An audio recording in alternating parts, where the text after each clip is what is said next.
Thanks for joining us this evening. We hope you enjoyed the show. I hope you'll come back often and tell your friends about us. Before we start the show, I'd like to introduce Father Ron Walters for our evening prayer. Creator of the world, as modelers and makers, we recognize the intricacy and the beauty of our world. We thank you for the vision and the artistry you have given us. Continue to bless us with your creative spirit. Amen. Thank you, Father Ryan. We certainly do appreciate it and all the contributions that you make for our show. Next week is our build along, is our My Build that Chris Course normally hosts for us, but Chris is going to be gone both for this one next week as well as the one July 19th. But we're still going to do them. Chris is still the same person that you need to send the photos and information to. We'll make sure that it is processed properly and that you're on the show. So the next one coming up is next week, and make sure that you get the information to Chris as soon as possible because he's going to be leaving town, and that's why he won't be here for that for those two shows. With that said, I want to start this show, and I want to start with Mike Tylett. Mike, welcome. You myself, and thanks for seeing you again. Nice to see you. And I'm gonna try to talk about some stuff. And I guess I'm the lead off, so I don't know where to start. Now, I haven't done this since the plague ended, but I have a little PowerPoint I made with shared industries on our railroad, which if I guess I press start share screen, and then I load my windows. Is that correct? Yeah, go ahead and share your screen and share the upper left screen. That's what. Okay, this is so the we one. see. Yeah, the one that says screen. So we see what you see, and then you can start your PowerPoint. This is the one I want. So if I click that, that should be on now. If I maximize this, I have so many blankety blank windows open. I don't know where I am. There you go. Yeah, just hit down at the bottom there, the screen icon next to the 66% at the bottom. I'm trying to find it. Oh, look at the very bottom of the slide. Yeah. You notice there's a little screen there next to the 66% in the slider. Move your mouse a little bit farther to the right. No, move it over. Go see that thing that looks like a screen. Yeah. Click next to that. The one next to that, just to the right. Okay. Okay, now I got that. Now the window's being blocked, so I can't maximize it. No, you can't. Just go down and click that. You should be able to click that little icon next to the 63%. Okay. Go up with your mouse. Move down. Move to the left. Move to the left. Now stop. Move to the right. Okay. One more, right there. Click that little icon right there. Double click that. I've never used that one before. Thank you. There you go. You know, success. Like my wife hates these. You know, these things they have on TV. The more you know. The more. Mike, I don't want to cut you short, but I've got to limit everybody to no more than 15 minutes because we've got such a packed show this evening. Well, I'm going to be fast, but okay. I'll just say that I haven't done this since the plague ended, and it's fun doing it. It's fun talking to you guys, but I'm glad the plague is over. Anyway, one thing I used to see when I was a kid with model railroaders was what I call shared industries. Like somebody would have a coal mine and a power plant on the same railroad, or a logging layout, a sawmill and a lumberyard in the same, and things would go between one and the other. Now, in real life, that doesn't happen much. Things go hundreds and hundreds of miles. But this is our Chester and Beckett. It's a F-scale railroad, portable railroad I built with a number of friends. And this has a lot of shared industries for a tiny thing. This, by the way, I want to talk about this just a sec. This is a thing on panoramic maps. They're found on the internet, and they have these wonderful drawings that they did back probably in the 19th century. Now, and they have all places all over the place. Now, one of our shared industries is logging. I mean, everybody has logging, but we made this sawmill. One thing I built, which was really neat, is this stalk cutter. My friend Steve Morrow found this on the internet, and it's sort of like a little gasoline powered, really heavy duty cutter. And I built a model of that, and these are pictures of our logs. By the way, these dramatic skies are all real. And of course, it goes to a lumber yard, which is a sawmill, which you don't find much in real life. But this kind of stuff did exist in Chester, Massachusetts. Chester, just for the sake of the record, is about 25 miles west of Springfield. And the Chester and Becket was a real railroad. It was actually narrow gauge. It ended about 1929, and it dealt with lumber and other things. But there is a Banish Lumber that's still in business. My friend Steve made this nice sign, Steve Morrow, and that was done. That was a 3D printed sign. We made decals using the highball graphics things, and Steve made this nice Jill poke, which I never heard of. I mean, Jill's kind of a mean girl because she takes these log cars and dumps the logs off into the water. So that's one part of the industry. And let me see, if I press the space bar, I'll get the hang of this now. And here's the sawmill. Now, Steve somewhere, I don't know where he found this, he searches the internet. Someone makes a really nice F-scale, half-inch scale, G-scale sawmill. Probably cost him a fortune, but it's beautiful. And he built a sawmill. We built a building around it. And Steve's very clean, so it looks clean. And the final product, since we don't have much room, there's the Banish lumber yard.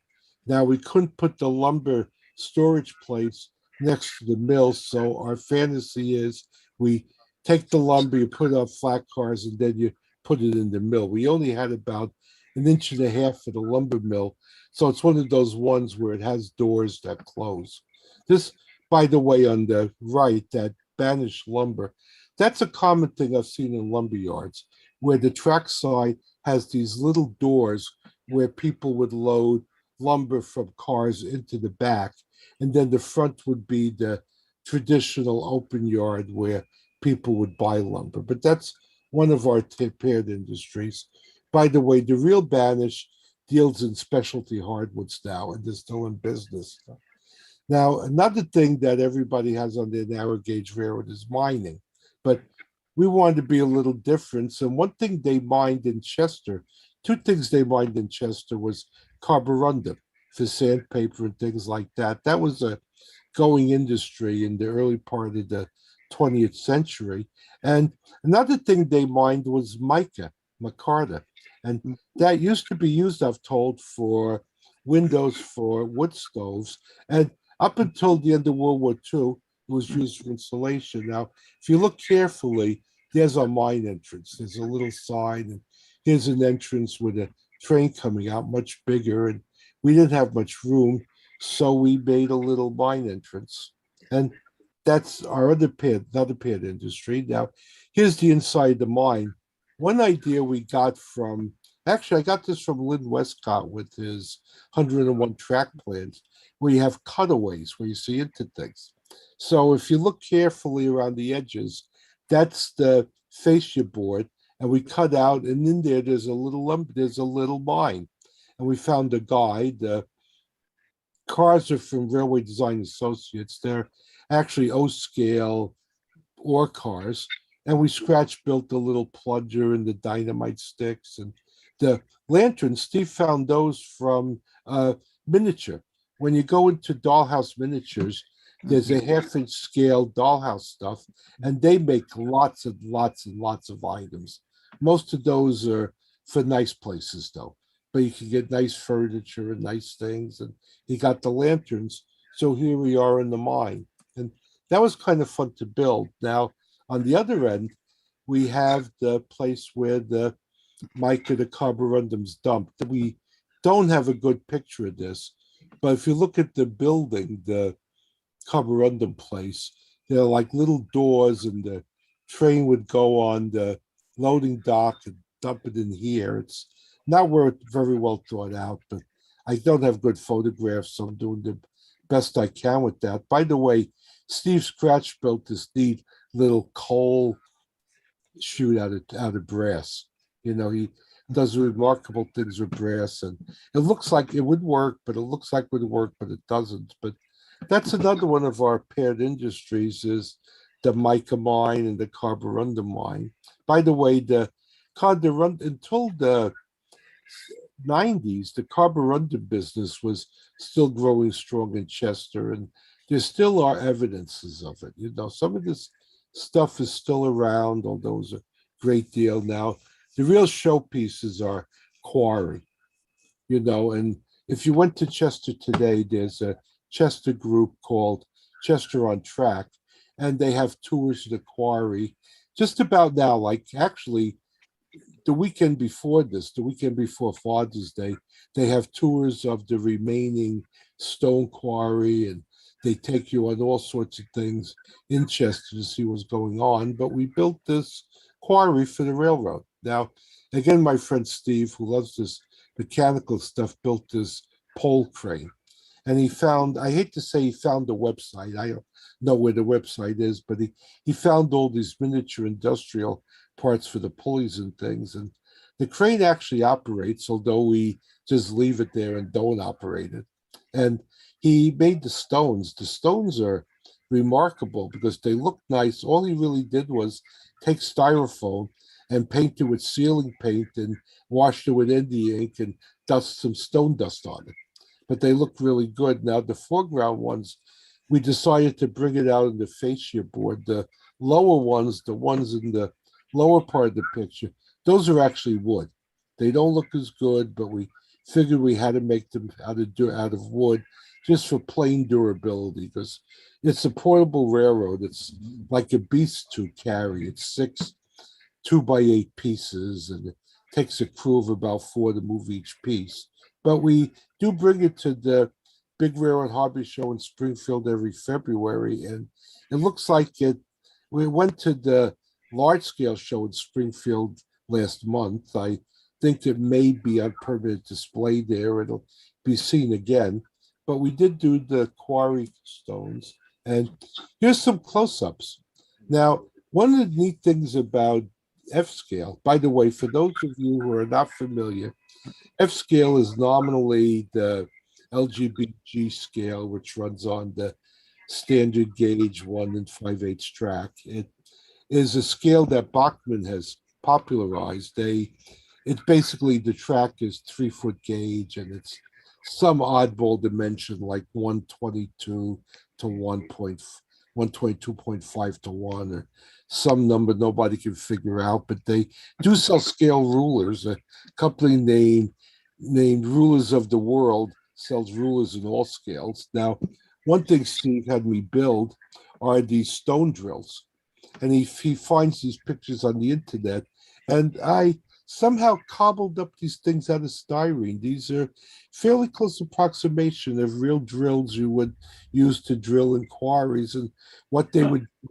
drill and then load dynamite in there, because this is 20th century. They didn't deal with black powder, then no dynamite and even nitroglycerin, and blast it and take seams. And it's quite an industry. Steve's family owns an undertaker shop, and he spent a lot of the time in his youth going up to Rock of Ages in Vermont, which, by the way, is a beautiful trip. It's a place that makes gravestones, which is really depressing, but they have a neat tour. And he's all familiar with this. Now, this is on the left there. This still exists in Chester. It's the stone saw. They used to cut mostly curbstones. Now, the way the stone saw works, it's actually a shot saw, which means that these little slots take buckshot, and the buckshot is actually the cutting edge. And they use water as a lubricant. And as the buckshot thins, it goes down and gets recycled. The new buckshot is added. And somehow they cut stones like that. It's amazing they can do it. But then I Guess the Romans and Greeks did it somehow with hand tools. This is a model. It's a very close model of the real stone sword in Chester. However, the building is a complete fantasy. If you look at the panoramic maps, the stone cutter is in a wooden building and you don't see nothing.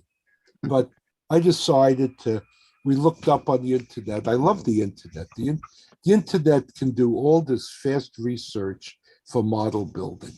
You can find stuff that's, unless you're a real fanatic for accuracy, you can find stuff that satisfies our urges in 5 minutes. But this is like a 1920s type shed design that was built mostly for the oil business. So we built a modern building. One thing I like about, one thing I don't like about narrow gauge is so much of it is kind of the same stuff. And I kind of like making things that are different. Like I like adding modern elements. I like adding poured concrete. I like adding steel structures. But here's a picture of Steve's industry. And that would be probably our third industry.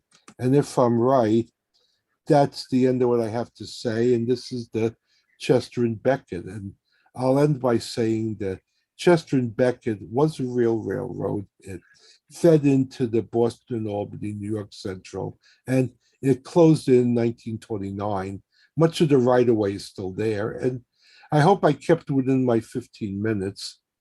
Knowing the way I talk, I probably talked about 5. You did great. Thank you so much, and looking forward to seeing you. You always always know what to say, and thank you too. Now I'd like to go to Tom York, and this is the last of Tom York's series of his build along of his kit, and he's going to finish up the painting for us this evening. Tom, welcome. Okay. Am I on the? Yes, Can you sir. hear me? Yes, sir. Okay, good. Okay, what we're gonna do. I've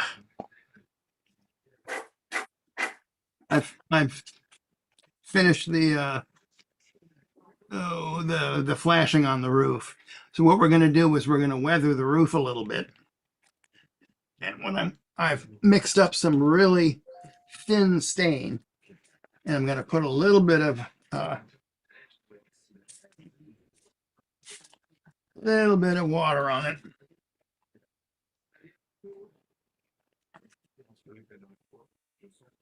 And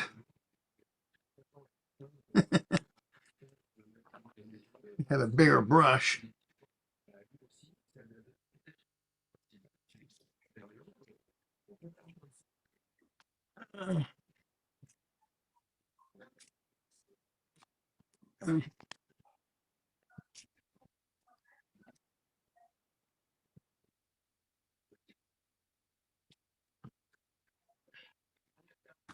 Okay.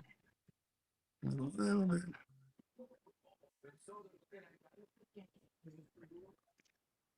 Okay. And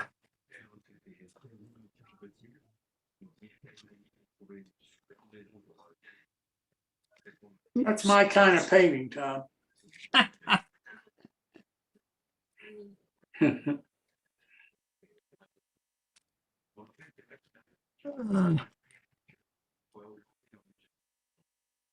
and it just adds some. The water will blend it. And then on top of that, I'll put dry pigment. Yeah. What I've done with a really small brush is I've painted black, sort of oozing tar. There's a little bit that you can see up in here. Most of it becomes very subtle. And that's wet, so I can't do anything with that. So Yeah. this is the little cooling system that goes on the top. And what I've done was I painted it, I sprayed it gray, which I'll assume that that's the color that it came in. And then I put a very light brown wash over it. So that's, if you can see the, Yes, sir. okay, and then what I will do,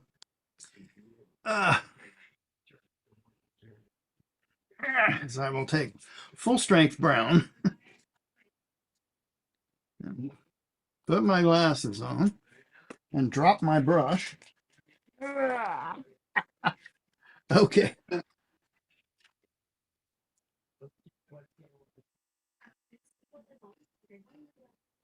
What I'll do is I'll paint just a little bit of dark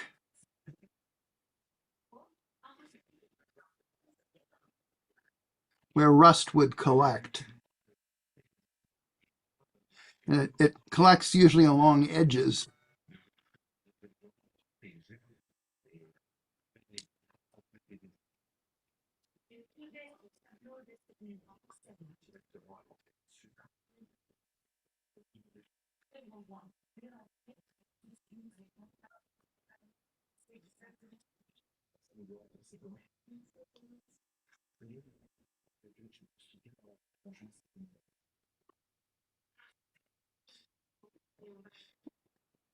And I can put some on there and wipe it.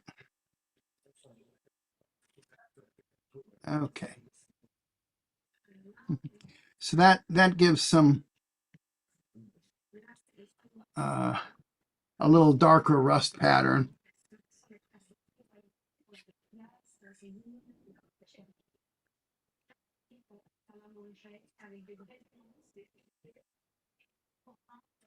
Mhm.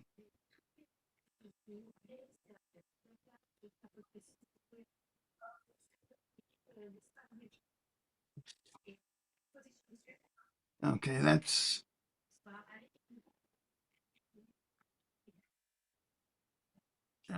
like that.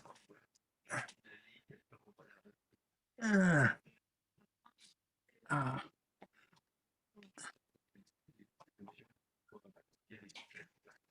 okay. What I'm going to do while that dries, this is a metal awning. So what I'm going to do is put a little dry pigment on it. I'll do a little bit of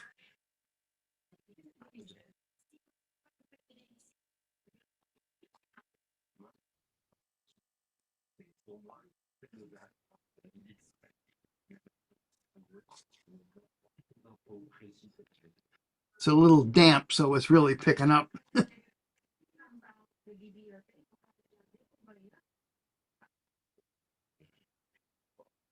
But you just put just a small amount on there, and also on the sign here.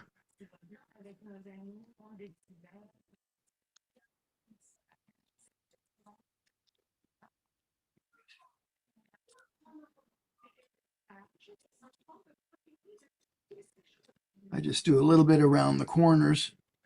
Yep.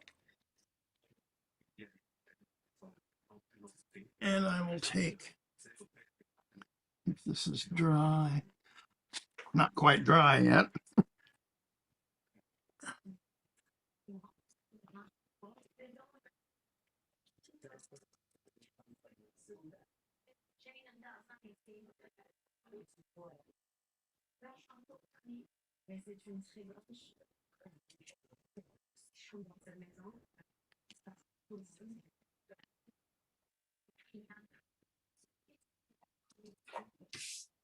That was red. And now I'll use a little bit of the light brown.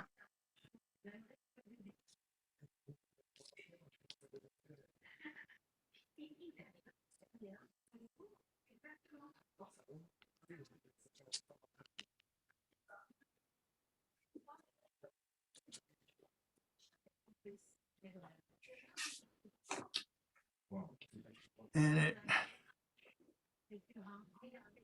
You know, when you and I were first talking about building this model, and you told me it wasn't building the model, it was painting the model that normally people had trouble with. I totally understand what you said. well, I'm trying to cover the parts that I guess most people don't know. Yeah. Building the kit is just a kit, but the finish on it is really the important part. Right. And let me see, let me use a little bit. Just a little bit there. A little bit of.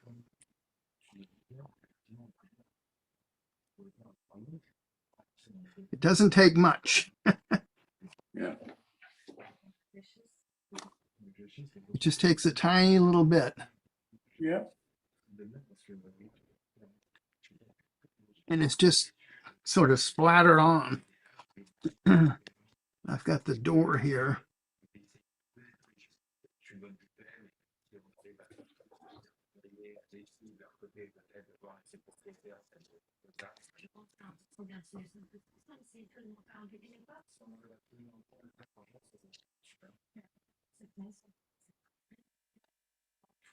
And the door is, That's neat. it's Thank hard to show. Yeah. And I can also, you can also put a little bit of very light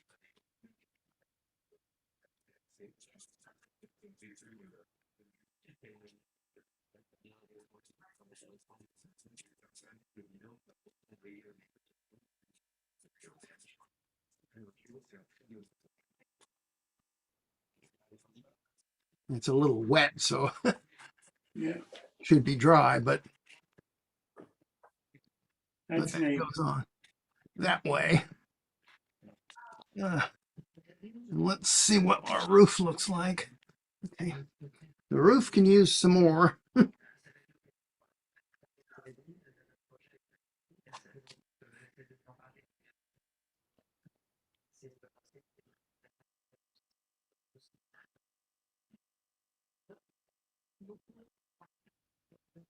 Oops.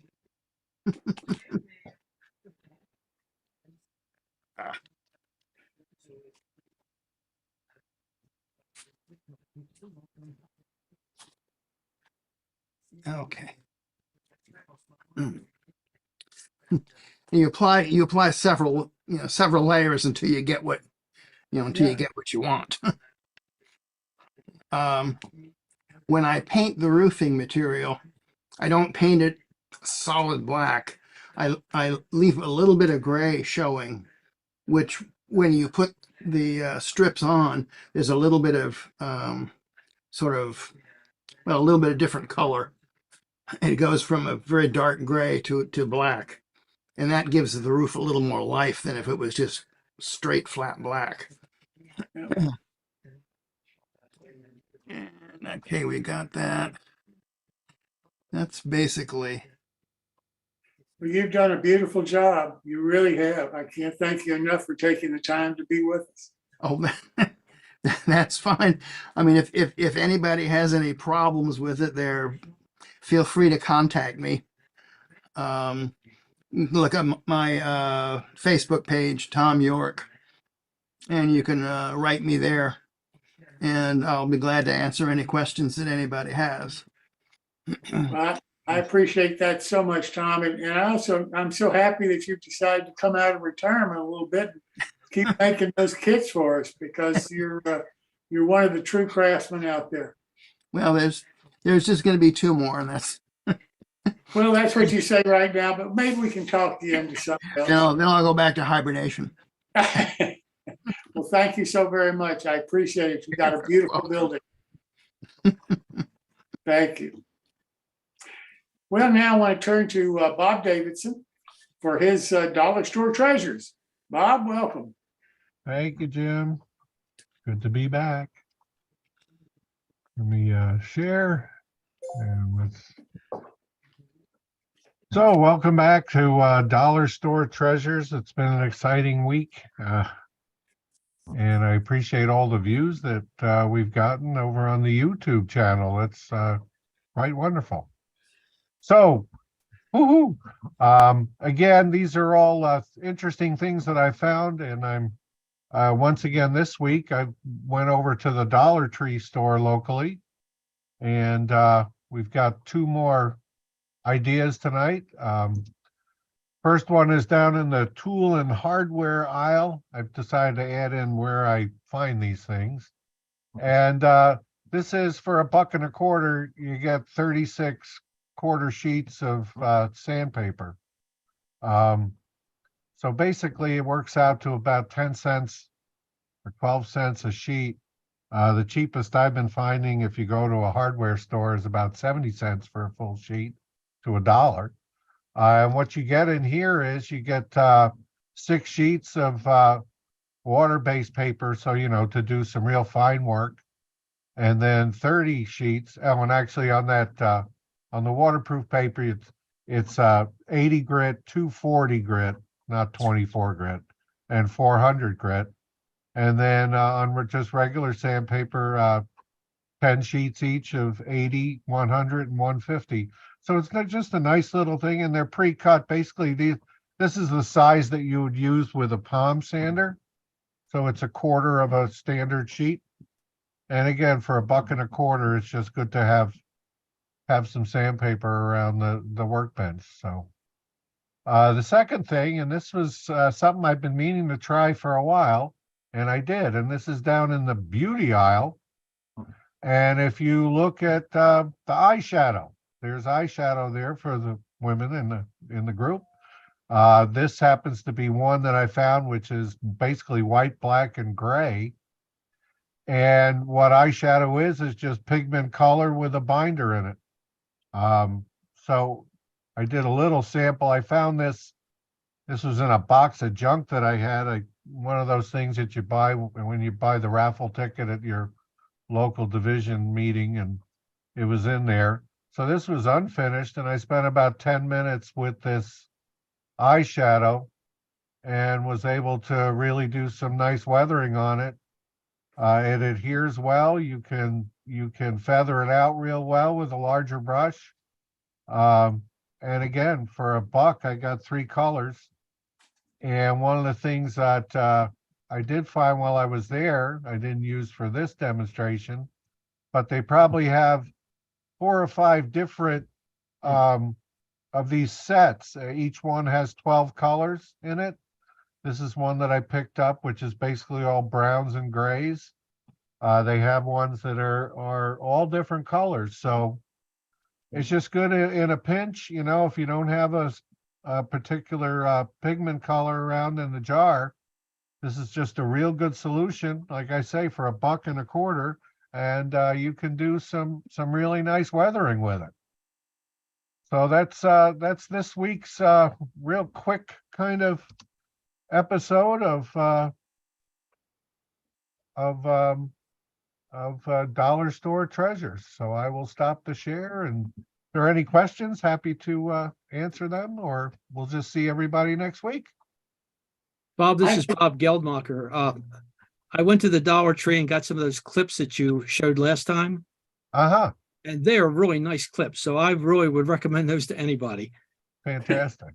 The only problem is, and I live in Mount Airy, Maryland, which is about 30 miles west of Baltimore, is I've only found one store at about a 20-mile radius that has them. That's the thing. You have to, I actually had to go to 4 stores here. 3 stores didn't have any, and the last store I went, they had a full case of them. So Yeah. I bought 6 more packs of those little plant clips. So yeah, I'm making another visit to the Frederick store on Friday. So thanks for the tip. I'm glad that worked out for you. Oh yeah, good deal. I like the one you did tonight. It's good for the weathering of structures. I mean, for $1.25, how do you beat that? Yeah, no, like I say, it's just, and I thought about that, and I didn't want to get my wife mad at me, so I didn't go into her bathroom, but there's just and like I say, if it didn't work, it was only $1.25 that I wasted. So, but it does work quite well, so I do recommend that. So we'll see everybody next week. Thanks, Bob. Well, now I'd like to turn to Martin Brechbiel, who is building our trolley model of a label kit. Martin, welcome. Evening, Jim. See if I can Well, let's see. That looks right. Plus or minus an aardvark. Okay, so there's where we were, well, 2 weeks ago, give or take a little bit. My sense of time is not good right now, drifting a bit.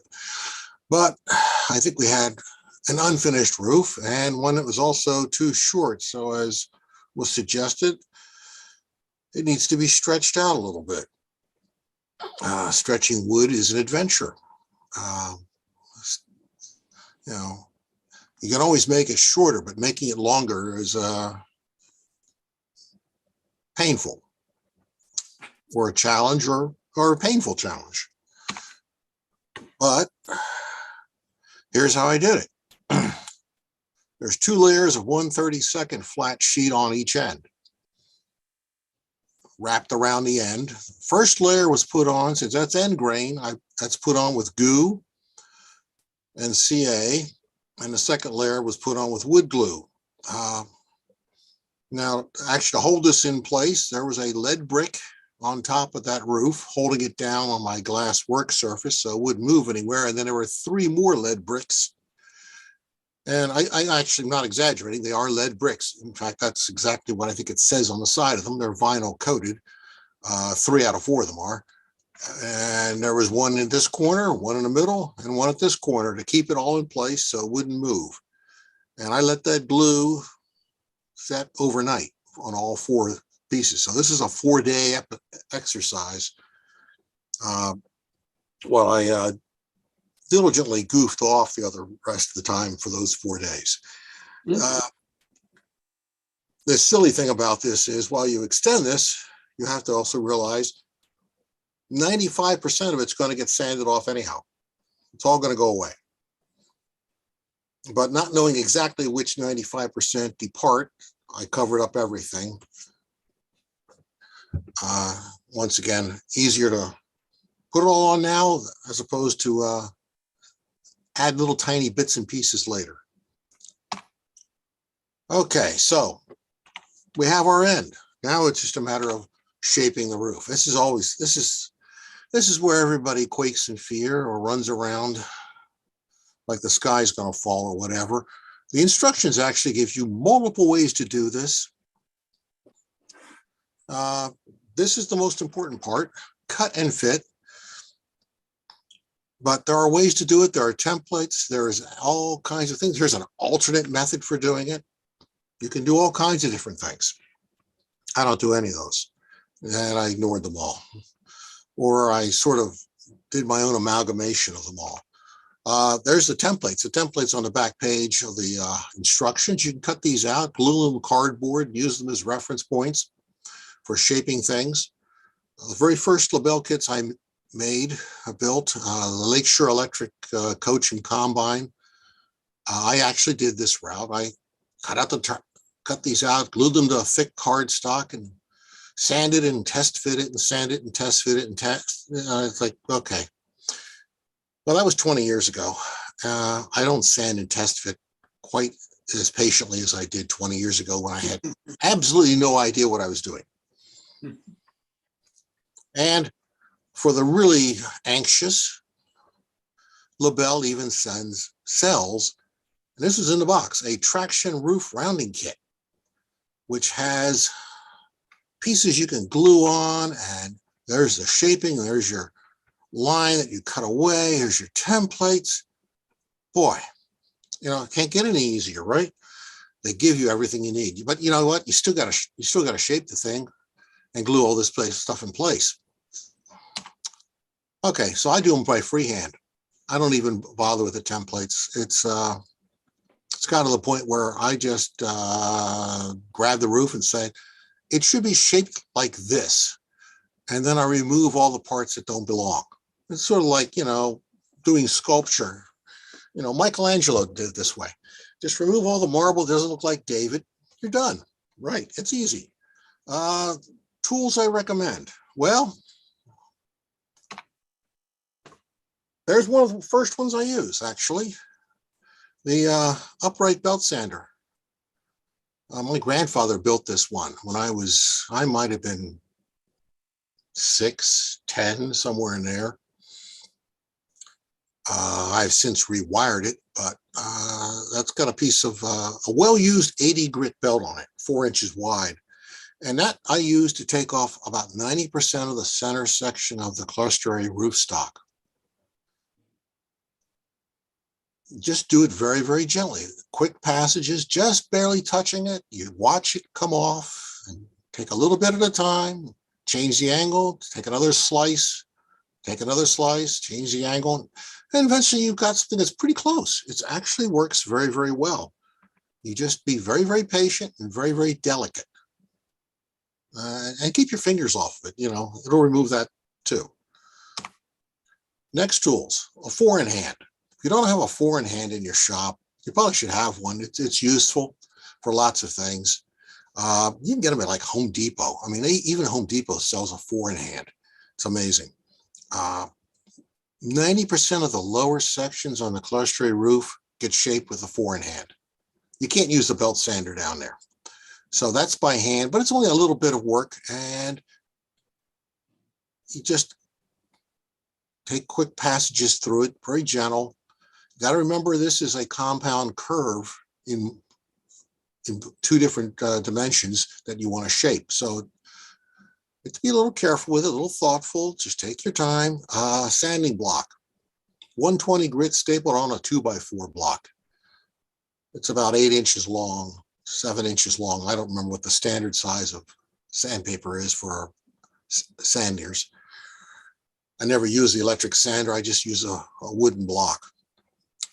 Do that for smoothing everything out and some of the lower parts too. Okay, sanding stick. Everybody has a sanding stick. This is a great big one. I wish I knew where I got it, where I could get a replacement one, because when the loops for this die, I don't know how to replace them. Sanding sponge, sanding pad, whatever it's called, of course, one of those. The drum sander on the Dremel. Don't really use it a lot, but every now and then, for a couple of things, you find it useful. So very delicate, very careful. It actually has a coarse drum in it, but as you can look at it, you can see it's been hard used. So it's not going to take a lot of wood off real fast. And again, you do it very, very gently. You sneak up on it, creep up on it. Don't scare the wood. Don't scare yourself. And that's what you get after you've been very carefully sanding. You see, this is what's left of what was added on. This little tiny lip that runs all the way around. So most of it's gone. So we got to fill this back in, this hole. There's 4 of these holes. And interesting enough, because the way I do this, every one of them is different. So it's it's all custom work. This gap is about 6 scale inches. Distance from here to here, covering that area, 6x16 O scale. You can use larger, 6x20 if you want. I used a 6x16 just because I'm going to remove most of that anyhow. Okay, so you have to custom fit this end to that angle. And down here, this is that compound curve. You need to carve away a little bit from the back side of this so it sits down nice and tight and flush on there. Hold it up tight against this. Just scribe a pencil line here. That's your profile that you're going to have when you're done. Take it off. Draw a parallel line below that freehand, this thickness, and that's what you're going to keep. Everybody got that clear? I guess. Okay, this is a terrible photo. It's out of focus. My camera had a major twonky. But you can see this is where that lower contour line was after I've removed it all, hand carve it away, Dremel drum to smooth it to the line. The line's on the other side. You have to remember that, it's on the other side. That's why you're not seeing any lines. That gets glued in place with wood glue. Let it alone for a day or a good 8 hours, because you're going to remove all the rest of this stuff that you don't need, because you're going to carve and sand off all the rest to match the roof contour. When you get done, it looks something like that. Done is a generous term here. It all needs a little bit more smoothing, maybe a little filler here and there. I don't worry about that too much. Oddly enough, it was this one, which you needed an 8 by 20 because the overhang was larger. Why the overhang on 1 out of 4 of these is larger is beyond me. That has to do with however the roof was milled and assembled. They should have been, all 4 of them should have been the same, but hey, if you run into one that's odd, well, you make an odd correction and do what goes with what works. So you cut that, and I cut that actually back a little further for some reason. So it's actually a little longer, so 8 by 20, and it worked fine. And you can see, yeah, it needs a little tidying up down here at the bottom. But that's where I'd stop to take a picture, so you're stuck with my crude stopping point. That's where you use that sanding pad and the sanding stick and maybe even the sanding block. Very smooth, come back, touch it up. Actually, and the other part of this is I'm not going to leave any of this the way it looks. And we're not even going to just paint it. We're going to cover it all over with canvas anyhow. So all you need is a shape. Okay, let me go back to the instructions for a while. Making a roof walk.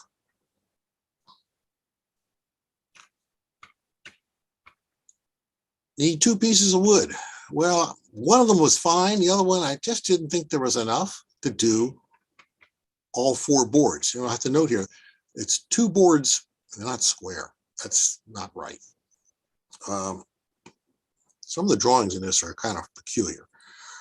But so I replaced those with HO 3 by 12s, which I happen to like a lot for roof walks, even in O scale. You can see that this roof walk is only a partial roof walk. That's not uncommon in trolley cars. It's 2 boards as opposed to 3. This is actually an important picture because it tells you where all these 9 little pieces go. And the drawing on the instructions is half scale. So you can actually measure and say, well, yeah, the first one goes here. And then you know the last one has to go here. You know where the rest of them go in between. And I glue them on now. I don't pre-assemble my roof walk and presume I'm going to get that right. It's a lot easier to just put them right on the roof. So you draw a center line down the middle, mark where the 9 go, glue them in place, not worry about it. Okay, a little bit of canvas work. All of a sudden, all those joints and everything disappear. This is actually wrapped around and under the overhang. It's my favorite canvas, the single ply napkin from Panera. And you just double layer it. It's in there with just dilute aqueous white glue, carpenter's glue, all mixed together about 50%. And for the underneath, it starts actually underneath and wraps up around. It folds right around the wood perfectly fine. And I don't even know what kind of brush I'm using, but it's a much abused brush. I keep 4 or 5 of these around just for doing roof, canvas on roofs. And you can see the 9 supports. So it's wrapped up tight against all of them. And that red stuff isn't blood. That's actually paint. I started painting it a little bit. Got ahead of myself a little bit. I got excited. Grabbed the red paint. Okay, so as of about, let's see, what time is it? Well, my clock isn't working and I can't tell what it's. I would say I'm guesstimating about 90 minutes ago. It looked like this. So that is a caboose red on the roof, opening in the windows, and it's lark dark SP lark dark gray everywhere else. I like the lark dark gray. I think grimy black is too black. All the blacks are too black, and the gray is kind of nice looking. I still need to add the roof walk boards at each end and do a little bit of touch up, and then glaze these. I have some glazing that I'll talk about some other day that goes in there. Okay, Next step is to add these body spacers, which I'm not going to do now because once you put the body spacers in, it's a pain in a rump to put the glazing in and put any kind of interior, because now you're working around two boards that you don't want in your way. So they get left out until a lot later. And this is where it ends. This is where the kit ends, believe it or not. That's number 16 is the last panel.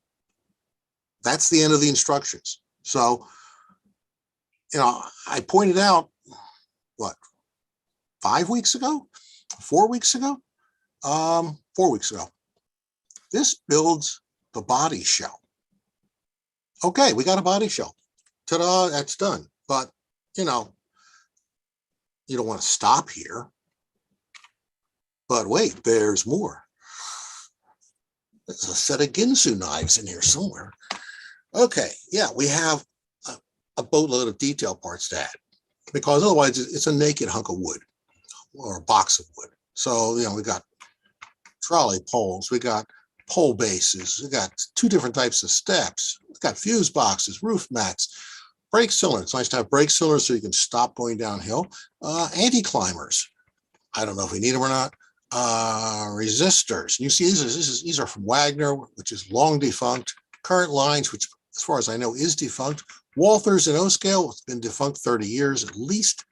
Q-Car is still in business and doing well. Last I heard, last week, I had a nice couple of emails from Quentin, so I'm pretty sure he's still alive and kicking. And I ordered more parts from him, so if he's not, I'm in a lot of trouble. More parts. Resistor banks. Somewhere there's a compressor. There it is, compressor in the cradle to hold the compressor. A couple of truss rod sets, a tank, some tank ends to make tanks. Retrievers. These are controllers. There's 2 sets of cab controllers in here, so 1 for each end. We're going to need at least 1 of these car bolsters. And here are what radial couplers will look like. Okay, they're North Shore. Okay, well, we'll survive the North Shore ones on our Sacramento Northern. They just reverse the letters. Don't worry about it. Oh, yeah, it would be nice if this trolley actually went somewhere and on the track. Here's a Q-Car drive. Brand new, still wrapped up in the plastic. Haven't even taken it out and played with it yet. We'll have to put wipers on it to pick up electricity. It's insulated, so it doesn't need the poles. So for people who don't have an overhead, like myself, who like to pretend there's an overhead, you have regular 2-rail track, a couple of wipers, and off you go. And you can always put it up to a pole later if you really want to. Oh yeah, there's more. We got interior painting, staining, details on the interior. Exterior painting, we got glazing, and then more interior, because after you put the glazing in, you have to actually go back and put more wood in, so the windows actually look like windows from the inside, because you can see inside from the outside. And I'm going to stop here, because I'm going to see if Jim wants me to come back in a week or 3, and where I'll maybe make an end of it. I don't know. So it's up to you, Jim. I want you back. Oh, it's so nice to be wanted. I feel so warm and fuzzy. I mean, it's almost like you're going to have to write a second set of instructions to finish this car. Well, that's the problem. You're on your own. Like I said from the very beginning, once you get, it builds a shell. It's a body kit. And once you get to the end of the body, hey, you're on your own. You're swimming in no man's lands, the lake in the middle of no man's land.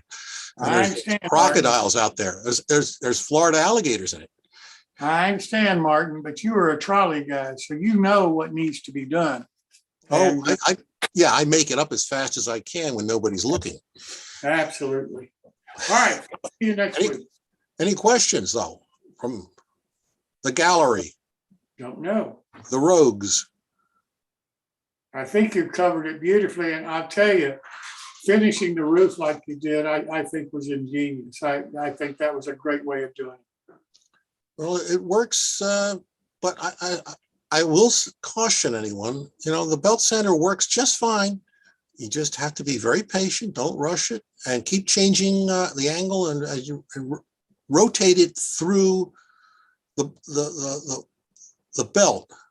Just take a little bit off, take a little bit off, change the angle, take a little bit more off. It's amazing how fast you can get there. The problem is if you get so excited that, oh wow, it's coming off great, it's coming off fast, I should go faster. No, don't go faster. That's when you go get a cup of tea. You know, pause, relax. Don't get excited with the belt sander.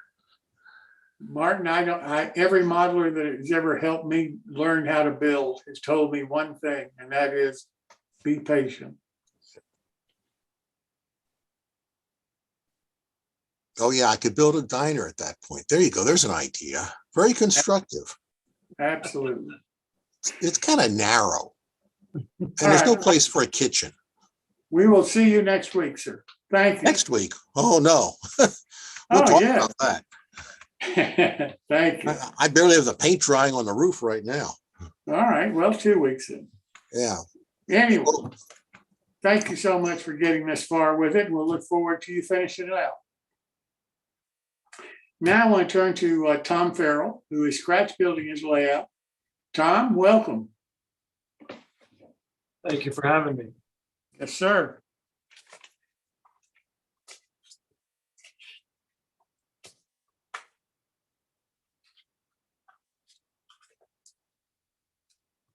All right, everybody can hear me?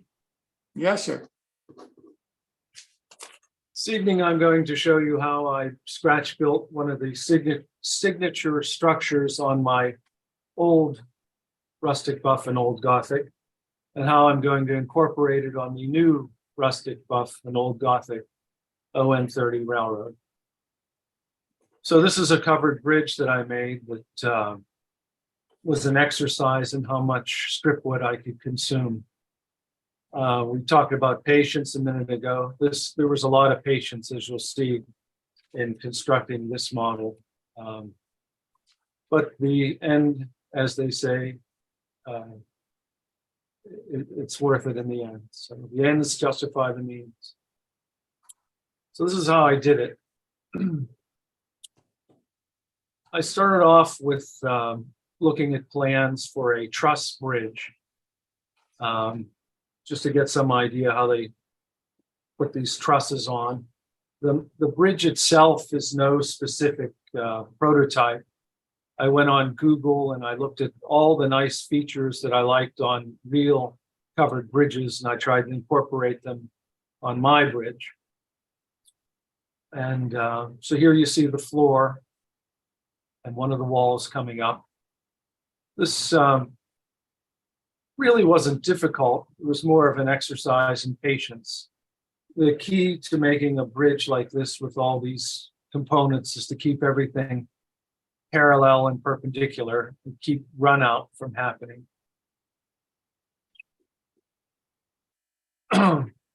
This is looking down at the floor of the bridge. I decided to put a walkway in there. So there's a walkway on either side of the track. Those rails are just temporarily in there right now. But you see the Grant Line bolt, plastic bolt, washer and bolt assemblies. That adds a great bit of detail to the model itself. You'll see how this really comes along when it gets stained. This is the siding. This is the technique that I use. I start off with a basically a 1x6 piece of scale lumber. And the first thing I did was score it with my special blade for my X-Acto knife. It puts these ridges on the wood. Then I stained it with alcohol wash. That's this picture here. Then I painted it red. And then I took my scribing tool again, and I went over the red to try and tone that red down, because obviously it was too bright here. And then I added another wash on top of it. So it's really a 5-step process. First, I take the wood and I scribe it with the scribing tool that puts these contours on there, the wood graining tool. I stain it with a black alcohol wash. I painted it with I believe I used a red acrylic. Then I scored it again with my X-Acto scribing tool, graining tool, and then I hit it with another wash. This is how you can see in the background, I actually stained this with a Minwax stain, golden oak. And this is laying those boards on one at a time. These holes here were made with a dental pick. Then I took an artist's pen, magic marker. It has a very stiff point on it. And I inserted that in the hole that I made to blacken it. And there's a nice randomness to this technique. Each board is, of course, individually placed.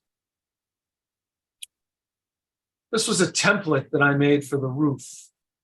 Nothing more than a piece of plywood and some wood. But I needed 19 of these trusses. And the only way to do it's with a template. And then the roof itself is this, I've talked about this material before. This is a ship decking that you can get from Micromark or Northeastern Scale Lumber. These are individual boards that are pre-glued together. I pre-stained this with that, actually here was a brown alcohol wash. This thing was all super glued together. See where there was a little patience involved in putting this together. It gets worse though.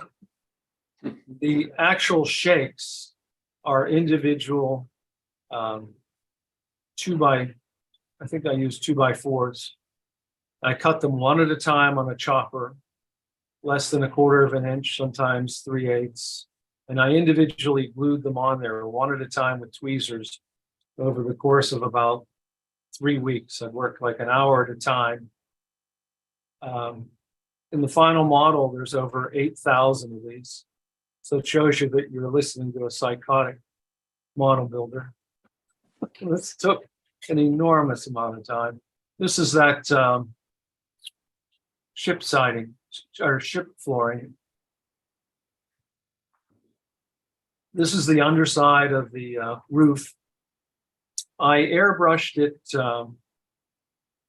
highlighted it in black. Then I went back with a sponge and I sponged it. I wanted to show that exhaust smoke had hit the top of the roof. That's a nice close-up. That came off very effective.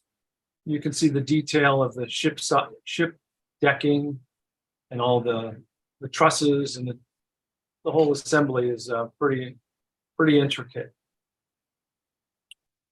This is the finished decking. And it's weathered now.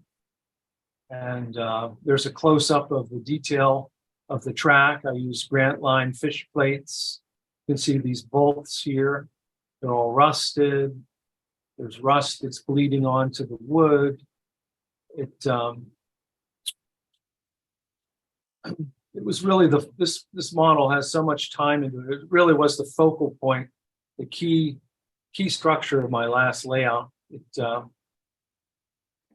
There's up close of the finished siding. You see where I added the rust off the those holes, and a lot of these covered bridges had windows in the side of them. Or I should say some had windows in the side. I added this detail so you could see some of the highlights of the structure prototypical structure I put inside. See that graining tool, how that really brings out the detail in the wood. You know, if you just use, those are 1/4 inch wide pieces. If you didn't add the graining to them, they'd look pretty dull and then pretty flat. There, they look pretty cool to me. Same with this very thin material, this 1x6s. There's the finished model on my old rustic buff and old Gothic. So now I don't have that railroad anymore. And I removed the bridge, of course. And now on the new rustic buff and old Gothic, I have a place that I call the Salt Creek River Basin. I'll show you how this bridge is going in place there. So most of the modeling for my past several weeks is off to the left of this photograph. I decided to jump ahead and put in this bridge. So I wanted it lower than the rest of the layout. So this is a 2-inch piece of foam and roughly a 1/2-inch piece of open cell foam here where the track comes in. This is going to be where the actual Salt Creek River is. So the first thing I did is put wood glue down here. See all my magazines still packed away. Then I put down a 1/4-inch piece of birch plywood. I wanted a high-grade plywood. I glued it down, and then with a pneumatic nailer, I nailed it back and forth. It's not going anywhere. I didn't want any movement with this because eventually I'll have a casting material on the river. This is one of the bridge abutments. Now I bought these and I was very disappointed. They had pockets all over them. I would have been better off to just hand carve my own. I had to fill these with filler, and I had to recut all this. And basically, I'm not going to ever buy anything like. That's why I scratch build everything. So I did finish them. I put them in place here. This is going to hold the bridge. I have to weather them yet, but that's where they're going. I test fit the bridge there. There's all those shakes. That was quite an exercise. Here the program is moving along. I added foam here.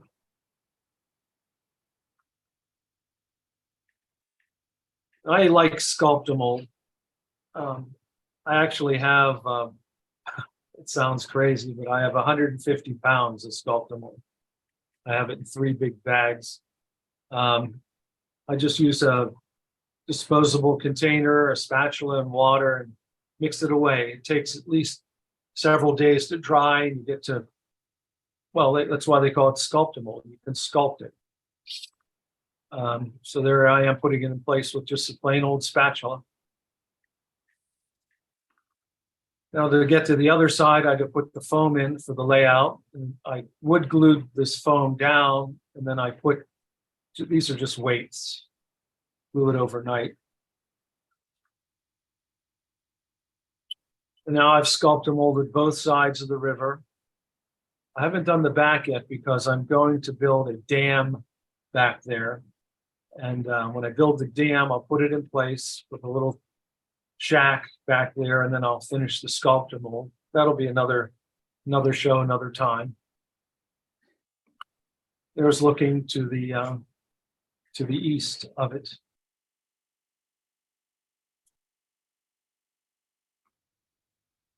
And there's the preliminary base colors. There's the bridge itself. This is the river basin. I'm going to put some structures along the, I haven't quite detailed this out, but there'll be some sort of shacks and fishing guys, and there's some sort of action on either shore. It's a very striking model, this bridge, because not a lot of people model them. If they do model them, they don't normally model them as a railroad bridge. They model them as a pedestrian or automobile bridge. And again, it's not a prototype. I like this little bump out that was on one of the bridges I saw. Another bridge had these windows on it, so I incorporated those. And then this part up here you can't really see, but the concept is if any smoke from the steam engines can escape out the top of that.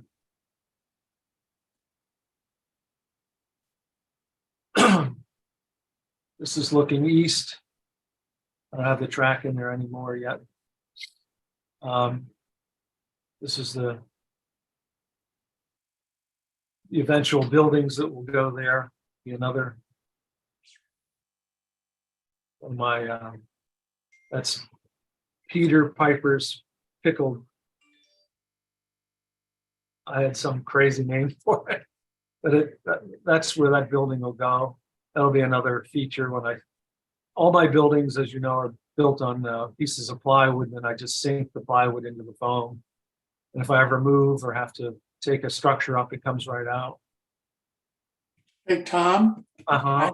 I hate to interrupt you, but you've got a question from a modeler that's on the YouTube channel. Okay. What kind of strip wood are you using? It's basswood. It's just northeastern scale lumbers or northeastern scale lumber or Lamberts. You know, they're just, it's all, I always work with basswood. Okay. That answers the question. Thank you. The big constraint in making this covered bridge, I was living in California at the time, and I was trying to buy all the wood at a hobby shop. And I'd go in and buy all the wood they had that was this size. And eventually I just had to mail order it because it just consumed an enormous amount of strip wood, the covered bridge. Any other questions? I don't have a question, but I think it's going to be absolutely gorgeous. I mean, it's really something. It's a standout model. Thank you. Appreciate that. Well, thank you so much for showing us this tonight. We really do appreciate it. And now we've got something a little different for you. We've got a group of modelers in ON30 that we want to introduce and have them talk a little bit about their hobby of model railroading in ON30. In my opinion, I hear more about ON30 than I do any of the other narrow gauge scales. I think it's extremely popular right now. It's grown tremendously since I first heard about it, and that's been many years ago by now. But it seems to be the kind of an organization, or not an organization, a group of people who I think that you will see are obviously having a great deal of enjoyment and fun in our hobby. So with that said, I'd like to introduce the person that's going to be the host and moderator for this segment, and that's Steve Sherill. Steve, welcome. Thank you, thank you, thank you. Well, what is ON30? A lot of people want to know that. Sometimes we don't even know ourselves. It's such a freelance operation that at one time we had a saying, we don't have any rules. We kind of maintained that for a while, but then we got caught up and we started having a couple of rules anyway, you know. Nothing's without rules. But the popularity really started when a large manufacturer named Bachmann got into producing locomotives, cars, at a very reasonable rate.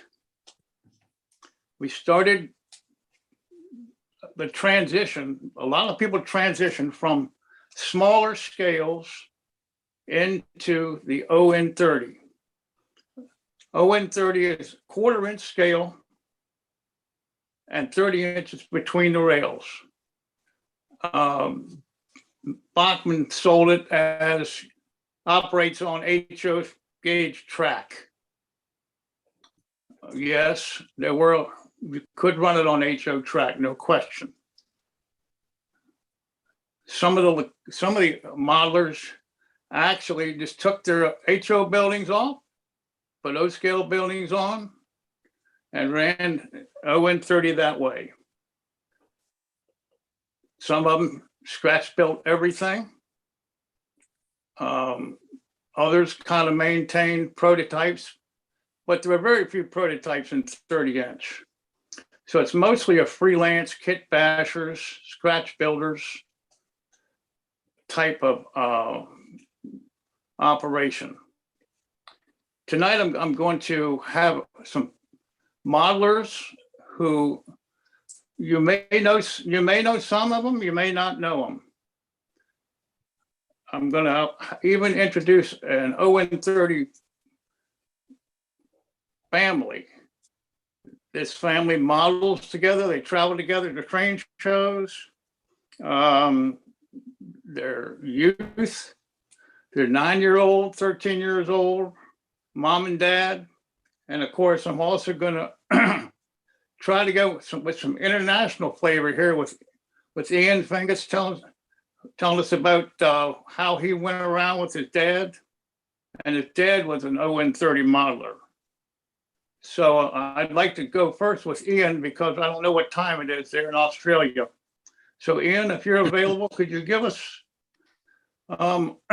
some stories about your dad taking you to train shows and exactly what's going on in Australia as far as this scale and gauge? Oh, hi, Steve. It's nice to actually see your face. It's just turned to, I've just had a coffee. I just went upstairs and had a coffee. Tim, can you just close the door? Oh, sorry, I've got a friend over. Look, ON30 is an interesting scale for us because we have one of the biggest 30-inch running lines in the world. Because Victorian had the narrow gauge, which is still operating under the puffing billy envelope, but they had 4 quite long narrow gauge lines that ran on 30 inches, and that's the Haskell does the NA class and also all the wagons and all that sort of thing. I started basically model railroading. Well, I grew up with it. My father was building TT scale when I was a little boy. And the reason he stopped doing TT scale is we used to play with our little matchbox cars running down his hill and breaking all his fences. So he put it away. And unfortunately, his TT scale was, he used steel other than nickel silver, and it rusted and it was ruined. Then in 1970, he decided to use his TT scale stuff to build Queensland. He's always been a Queensland modeler. So he was either building in S scale, which was using the HO mechanisms or OO mechanisms to build Queensland 3'6". Then, I don't know what it is. He met a guy and he got interested in a line called Buderim Tramways. Now, it's the actual, you can actually still walk part of the Buderim Tramways. I actually shared photos last year of it. It ran from the main line at Palmwoods, the Queensland main line, from Palmwoods up to a hill. And the little village is called Buderim, and it's just above the Sunshine Coast. So it's literally 10 minutes from the coast. And he built this gorgeous little diorama, and it was it had the Telco trestle and station and the overbridge on Telco Road. He built that, and I helped him as a young man of about 12, 13. I helped him, and that's what started my interest in trains and narrow gauge especially. And then a little bit later, I was up the coast with him, and he got access to a gentleman who owned a caravan park up there at a place called Forest Glen, called can't think of his name. And he actually took us up the right of way. No one was doing it. It was basically you walked on private land. And he took us up there, and you're walking, you can actually hear the steam train sort of in your head. It closed in 1935. Also, as a child, Dad used to take us up to the running steam trains off 2-foot gauge up at Nambour Mill. So all of that. And then I got teenager and I got into girls and other things and cars, and I was building model Formula One cars and model tanks, and then I ran into a group of guys who were doing wargaming, and I just left Dad's train hobby. I let him go off and do it. I saw him a couple of times at shows and that sort of thing. He'd go and exhibit at shows and put out his narrow gauge locos or whatever he was doing. And then in 83, somebody exhibited some 7mm English scale, which is using HO track, but using 7mm to represent 2-foot gauge for the cane things. I thought, oh, gee, that's interesting. And then in 1987, my dad and I were, he knew I was painting figures. So he said, why don't you show the guys at the train show and we'll do a workshop, basically, all for the 3 days of a train show. Brisbane has always had a train show. It translated to a hobby and train show, and then they lost all the funding of that because somebody took all the funding to a volunteer organisation, and they restarted it. And he took me in 1987, and I sat there for 3 days and showed people how I painted figures. Mm-hmm. The unfortunate part was, Steve, there was 2 beautiful narrow gauge layouts there. One was by Bob Reed, who was the beginner. You've heard of the Narrow Gauge Down Under magazine? Yes. Yeah.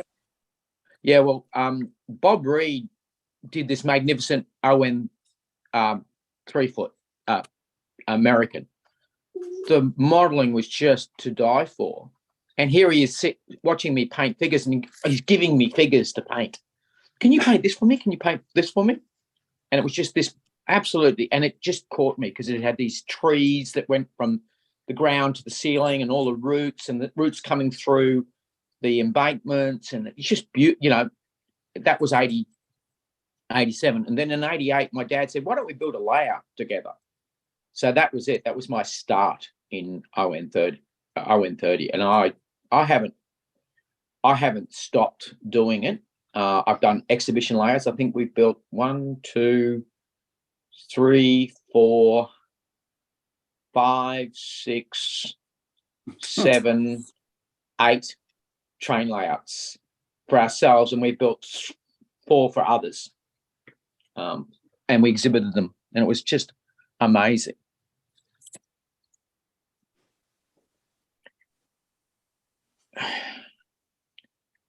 Like you said, Steve, Bachmann really grabbed me because I was only building diesels at the time. I couldn't build a Sting. I wasn't good enough for that sort of work. And then they produced the 260, and then the little porters, and that they caught my attention because they're gorgeous little things. But I always wanted a Shay, and because around me in the area of Queensland I live, there's literally within about 100 kilometres of here, about 6 Shays that used to run around in Queensland. Mainly 2 foot, but 3 of them were 3'6", and 2 of them were actually 2'6", 30-inch. So, you know, and then from there, I built them, and then about 6 years ago, I was talking and giving teasing, and that's where I started the figure painting for other people for figures. Are there a lot of Ian? Are there a lot of ON30 layouts? Is it really a popular scale there where you are? I know it's popular in England. I see a lot of micro layouts in England. Since about I'd say it was a particular gentleman called Steve Malone. He got it's really kicked off, and then when Bachmann produced the porters, I saw about every exhibition we had all around. There was one in Toowoomba, there was one in Brisbane, there was one down the Gold Coast. There was at least one layout. Yeah. Unbeknown to us, in Victoria, there was huge. It's huge in Victoria because they do prototype. There's some world class. Alan Rocket has a train layout that's absolutely world class in ON30. A lot of it is brass and scratch built. He builds his own carts and wagons, beautifully done. Then we had guys like Jeff Knott. You would have heard of Jeff. He did Muskrat Ramble and Smuggler's Cove and all of those sort of things. They're very well-known layouts. They're all ON30. Then we had John Hunter was doing a beautiful American, what's it called? The runs down to the sea up in Washington. Sorry, just he was doing it. And then I have about, there's Dan Pickard, Rod Hutchinson, Richardson. Ian. Yeah, these guys are all doing, you would have seen photos of their stuff from the narrow gauge convention. They're all doing magnificent train layouts in ON30. Yeah, now you guys tend to be mostly scratch builders. They're Yes. pretty spread out because of your country, the way it's settled. Yes. In the U.S., we're closer as far as the number of modelers. And in other words, you may have an ON30 guy, 5 miles away. You might have 10 within 25 miles. So Yes. it's easier to be more popular here than where you are. But because of the Zooms and FaceTimes and things like that, it's much easier to share our experiences than it was 10 years ago. And so, I get to communicate with you and you get to, answer my dumb questions. But so I think that, it brings us all together to share what we know, and we help each other. And I think this is very important. I think it's one thing that we have in ON30 is, even though I may think you're the greatest, model builder in the world, you don't think so, that kind of thing. We're all down to earth. Absolutely. And I think, and you're willing to share everything that you know with me, and I'm likewise Which with isn't you. much. Which isn't much. Just yeah, exactly.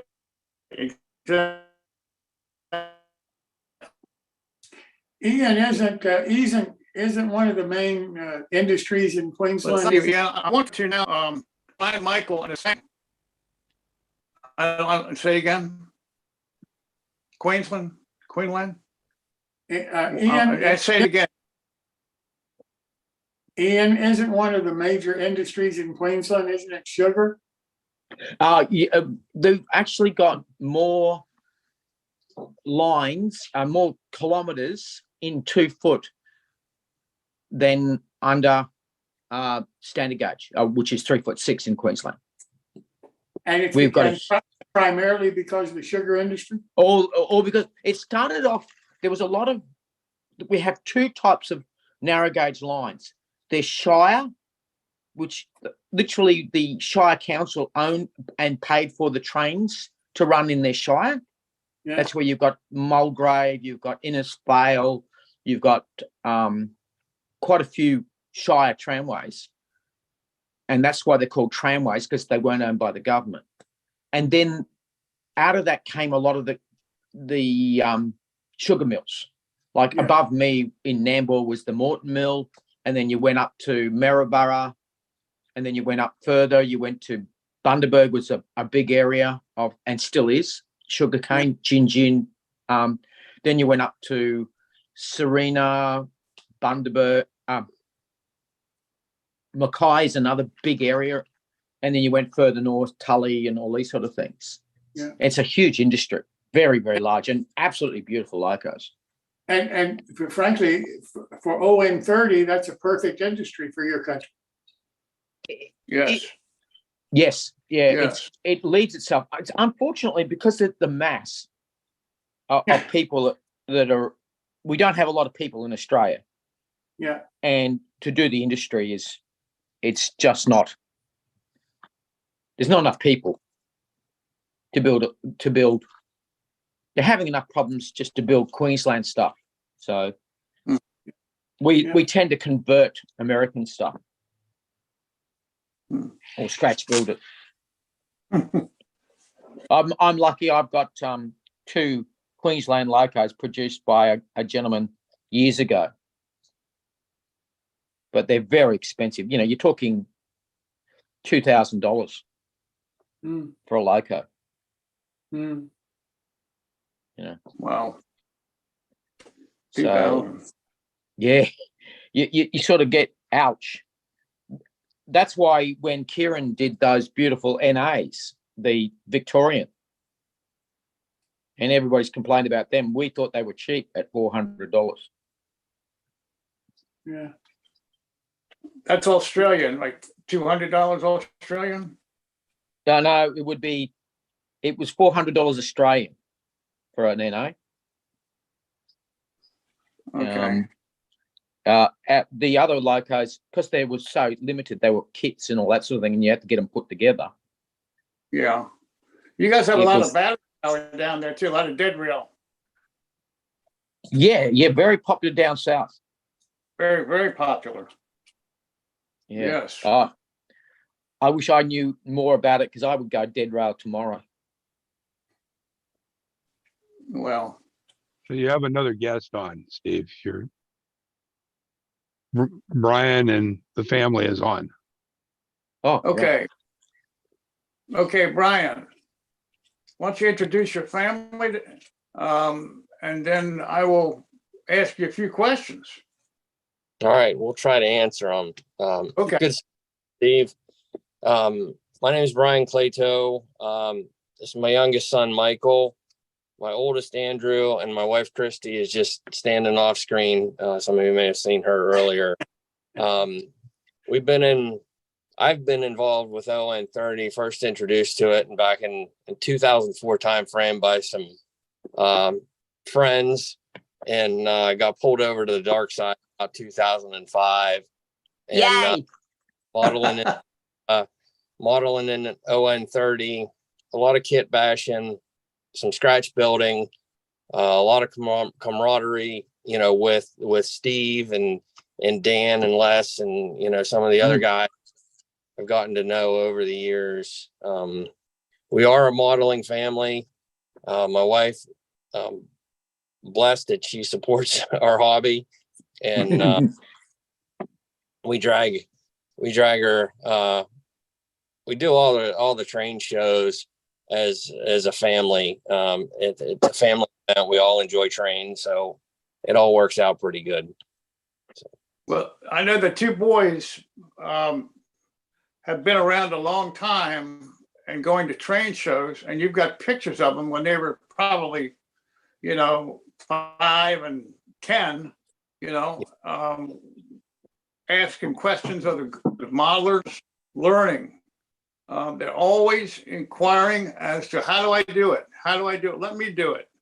And everybody just says, hey, we'll show them, because they are the future. They're going to be the people taking our place when we're gone, and they'll be sharing. It's very important, you know, to let these young men go and be around us. And I show them everything I can, you know, and I know other people do too. Now, what I did was, when I said I wanted to do this, and Jim and I worked out a date, I called Brian and asked the boys if they wanted to build a micro layout and to show the skills of their ages, you know, and then show it tonight, and explain how they did it, and you know, just a little bit about it. I will say we had a meet this last weekend, and they ran this layout for the entire weekend. So I don't know which one of you boys want to talk first, but show the layout, tell them what you have. You're on. All right. Well, thanks, Steve. We're having some computer issues, so we're actually on our phone. So while the call started, we set the layout up on the kitchen table with the backdrop and put some rolling stock on it. So we'll get to that here in a minute. But I'll let Andrew, he's 14 now. He can talk about the the layout, how we started it, and how long we've been working on it. Thank you, Dad. So one day we went out to eat, and early in the day we'd been sketching out plans on the module, just kind of thinking, what can we do for this? Because I'd been sketching out on paper and Dad'd been sketching out on paper, just kind of goofing around, seeing what we could do. And we're sitting in the truck after we come out of the restaurant, and Dad gets a phone call from Steve. And they talk, and I'm wondering what they're talking about.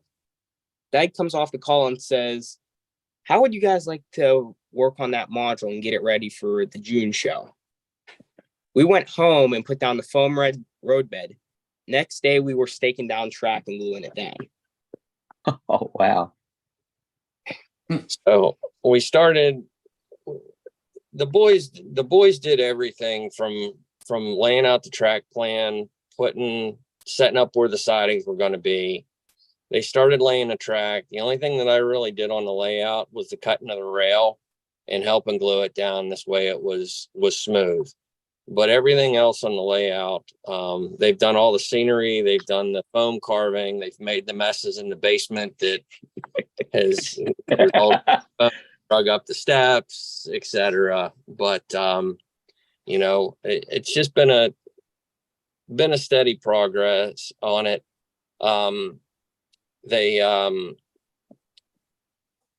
We took it to the meet at the April O scale show in Harrisburg that Al Judy, and we help out with that show as well. If you look at on the On30 railroading Facebook page, you'll see photos of the layout and the boys, in the staff shirts helping out. And they've just slowly been working on it. The past 2 weeks was kind of a mad rush because my work schedule, just trying to, get enough time that we could both all be down there, and I could monitor what they were doing on the layout. And so it's still a work in progress, but it's a 2 foot by 42 inch long layout. Radius is between 8 and 10 inches, and they've been kit bashing and scratch building some locomotives for it, and also some rolling stock. So they're having a good time with it. Michael, just what did you start doing over at the show? Well, Les's wife Ann was showing you. Yeah, I started painting a figure of Dan. Oh, really? Yeah. So watch it, Ian. He's coming. Oh, I know. I've got competition. Love it. Love it.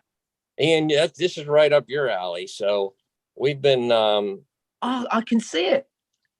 Yeah. Oh, man, that's so good. You must be so proud of that.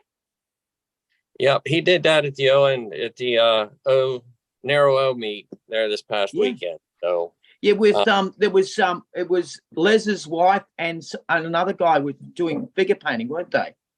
Yeah, there were a couple people that were doing figures. Bloom. Yeah, Art. Oh yeah, that's right. Art was doing it. Ann was doing it. There's one other gentleman. I can't think of his name right now. I saw that his name was there because there was a guy who shared that he'd painted his first figure there. Yep. And Les Davis he created these figures. He's been doing all this. And Les has been working, Les and Ann and Art and all the guys and ladies that are involved here locally meaning up and down the East Coast and then locally North America. Okay. Have been very accommodating of the boys. They do ask a lot of questions. They are very interested in the hobby. They got the addiction. I don't know from where. They must have got it from my wife. Yeah. They're very involved. Clem at one of the Lycoming On30 meets back in 2018, Michael was 4 years old. And, of course, she had photos of him talking with Steve and George Sarah and um, Clem and Alan Carroll when he was still with us, and Alan Littlefield. Oh, wow. And, he got experience with them. Clem had him running a dead rail G scale Davenport down to concrete, no tractor, nothing. He thought that was the greatest thing on earth. So now all I'm hearing about is for the past 5 years is dead rail. Come on, Dad, let's go. So Steve's kind of helped out with that. So Andrew's actually done dead rail from RC car. Yeah. And I was April with my little micro there. And here comes this young guy up with, he said, let me show you this. And here was this chassis and RC car frame he had put together and operating. And I said, whoa, let me see this. So believe me, it caught my attention. So he's the dead rail, and now he's one of us. Yeah, he's one of us now. But these young people are just interested, and you just want to take them and tell them everything you know. I mean, when I was young, it was different. Maybe we had one person at Christmas that might sit down and talk to us something of Lionel layout. There was no small scale in 47 when I started. Not that I saw anyway. And then about 1952, when I started with HO, it was a little bit different. We had some stuff like that, and I was building layouts at that point. But when ON30 caught my eye, it really was like in the mid 80s. Everything was kit bash then. But I was lucky enough in my life to know Gordon North, who was one of probably the first 5 in ON30 in the whole world. Yes. And he and I were good friends. And he was well known and wrote 40 some articles for Gazette. Yes. Just a wonderful guy. And we used to talk, and he would come up to my house and do things, and he was just a great guy. I miss him a lot. But we talk about other things too, not just that. But ON30 is just something that you're on your own. You can do whatever you want, and it's acceptable. Yep. And the more whimsical it is, the more people like it. Isn't that true? Yeah, it's true. Well, listen, do you think we ought to bring the other people in, Steve, that are here with you? Well, Dan had to cancel tonight. Oh, okay. But I do have we're ON30 is going into 3D printing a lot now. Yes. And Bob Gelmacher, who is 3D prints a lot of ON30 stuff, and also custom prints other items. And we can talk to Bob. Bob, you want to give us and tell them what you're doing in ON30 and 3D printing?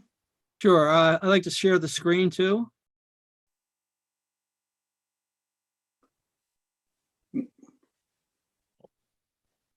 Well, maybe it's not going to share. Oh, yeah, it is.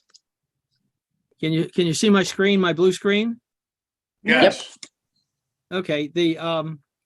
Well, like Brian, I got into ON30 probably in 2004. I started collecting Department 56 houses, if anybody's familiar with those. And Bachman came out with a train set, which was ON30, and I bought it, and I just went down that track. So my railroad is called the Whiskey River and Carroll Creek ON30 Railroad. And let me get the PowerPoint up here. We're actually watching your PowerPoint and the share. Just go ahead and move the slides forward and you'll be fine. Okay. And for me, the 3D printing started out more of a curiosity than anything. I wasn't exactly sure where it was going to go, but what I found is that, like I say here, necessity is the mother of invention. And I never seem to have the, maybe you're not advancing your slides. Why don't you reshare your screen, the upper left.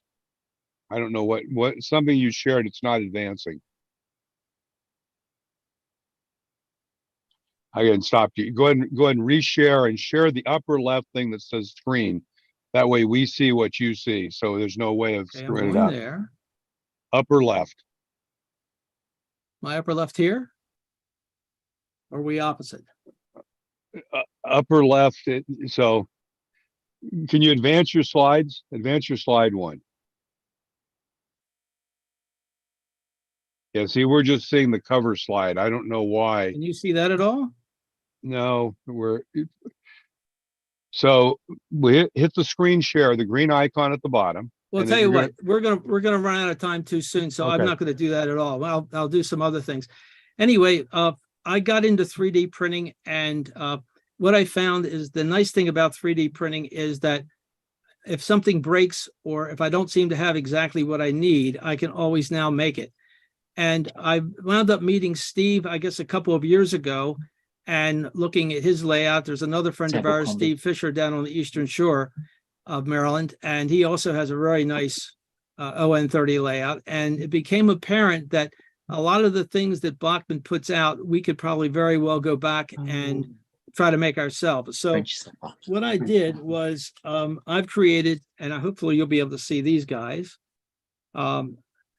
my own rolling stock. So I probably will never buy another piece of Bachman rolling stock just because we can make it ourselves. On many of these, the only thing on here that I can't make are the wheels and also the couplers. So at a show that I was at recently, I wound up buying a whole bunch of wheels and a whole bunch of couplers.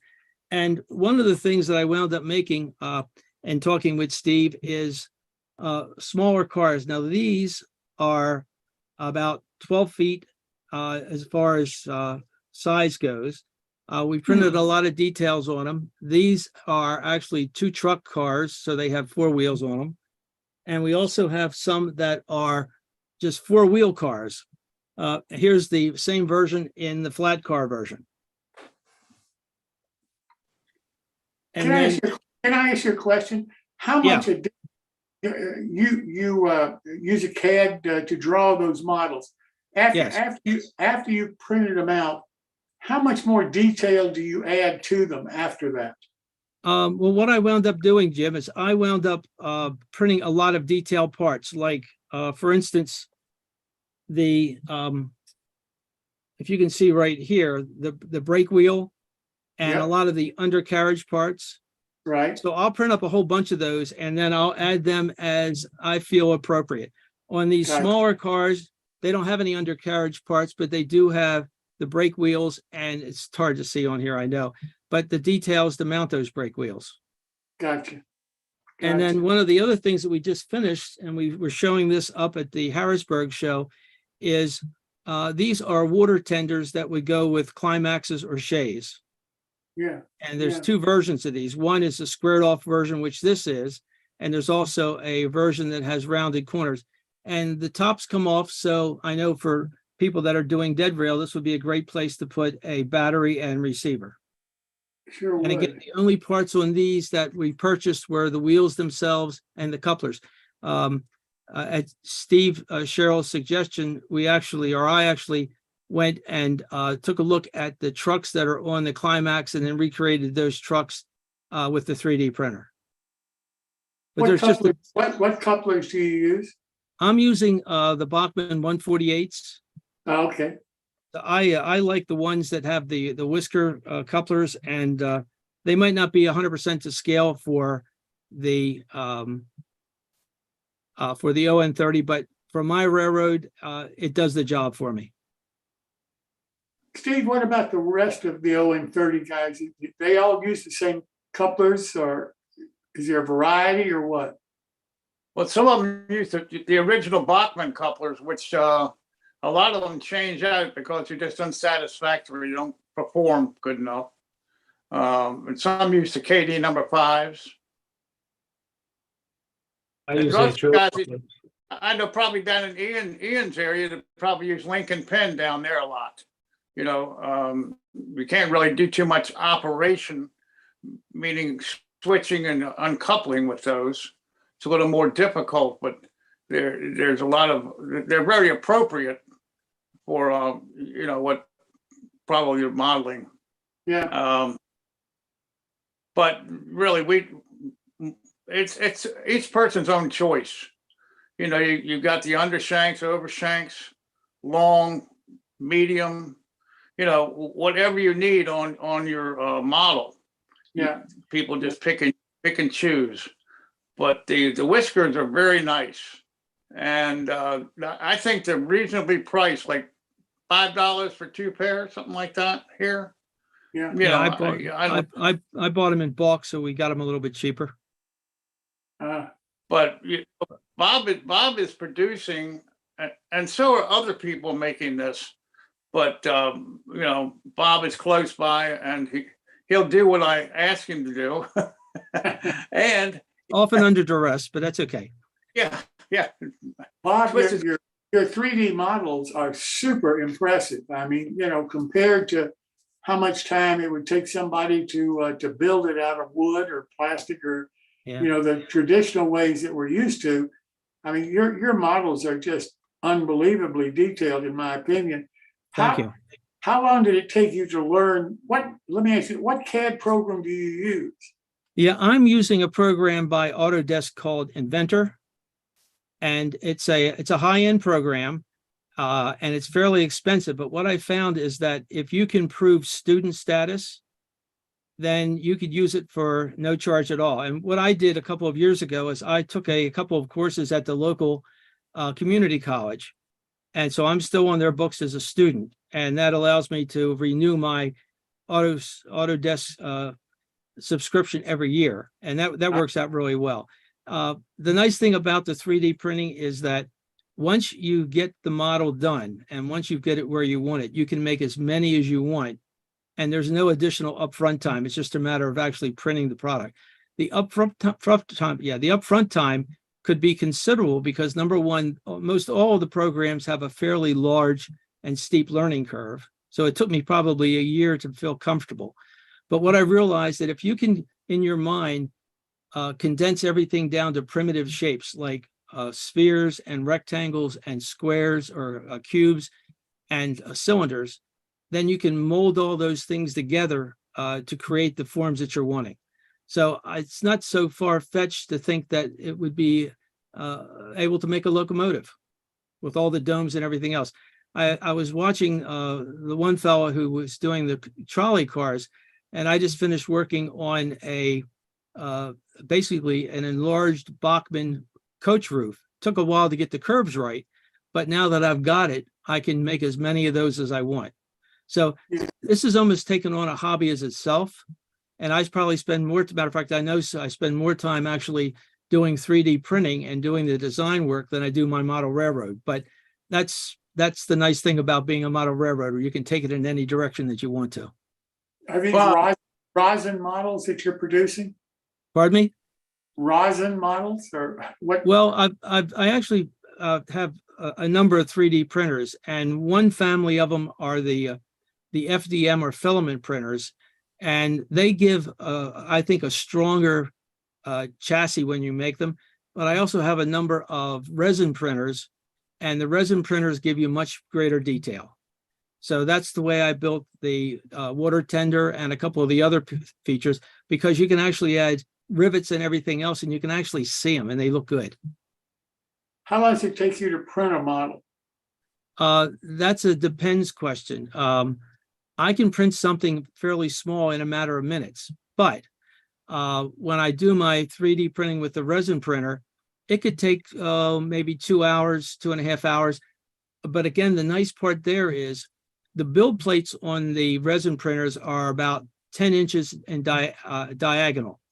And whether you put one piece on that or you put 10 pieces on that, it takes all the same amount of time to print. So once I start getting a design to where I want it, then I can put 6 chassis on that plate, and it takes the same amount of time as it does one chassis because it builds up layer by layer by layer. I assume when you say that you get the model the way you want it, I assume that's trial and error, right? You do the drawing, you do a drawing, you print it out. If it's not right, you go back and you correct the drawing, you print it again. If that's not right, you go back, correct the drawing. The number is 7. 7 iterations to get it where you want it. Okay. But you know, it's I find great joy in the custom design work, and I don't have any problem taking the time to do it. It keeps me off the streets. Yeah. And Jim, I'll make this offer right now. Is I put together a complete presentation on 3D printing, which goes more into the types of printers, the materials, and all that type of thing. I gave that at a couple of conventions. I'll be happy to share that with the group if the group would like to see it sometime in the future. Absolutely, we'd like to see it. Can you send me an email or just so I can get in touch with you and we'll work out a time? Yep, I'll get in touch with you. Okay, thank you. And thank you, Steve. Hey, Bob, when you went to your local library there in Carroll County, Yeah. was that a laser or 3D printer that they had there you could use? Both. They have a laser cutter that has a 36 by 48 inch bed. And, you know, you might check around at all your local libraries, but the only thing that we had to do was take our own materials. And of course, we have to do the design work. But the actual use of the laser cutter is absolutely free. So the decks that I have on most of my flat cars were all laser cut. And you can actually get that detail so you can put nails in the boards. It's really nice. But they also have a number of 3D printers there that you can use also. What's the name you're using for your 3D printing company? I'm calling my company Carroll Creek Scenics. And I'm much in the fledgling stage of getting that company going. But and we're doing trial and error to see whether the things that I'm making are things that people would like to buy. How do you spell Carroll? Carroll, Creek Scenics. And my contact information is Geldy, Geldy, at AOL.com. And if anybody would like to talk to me about 3D printing, they can call me on my cell, which is 410-926-4514. I'll be happy to talk your ear off about 3D printing. Hold on a minute. What's your email? Geldy? Geldy, Geldy at AOL.com. And phone number? 410 Yep. 926 926 4514. 4514. I'll give you a call. Okay, I'm located in Mount Airy, Maryland, which is about 20 miles west of Baltimore. Got it. Thank you. My pleasure.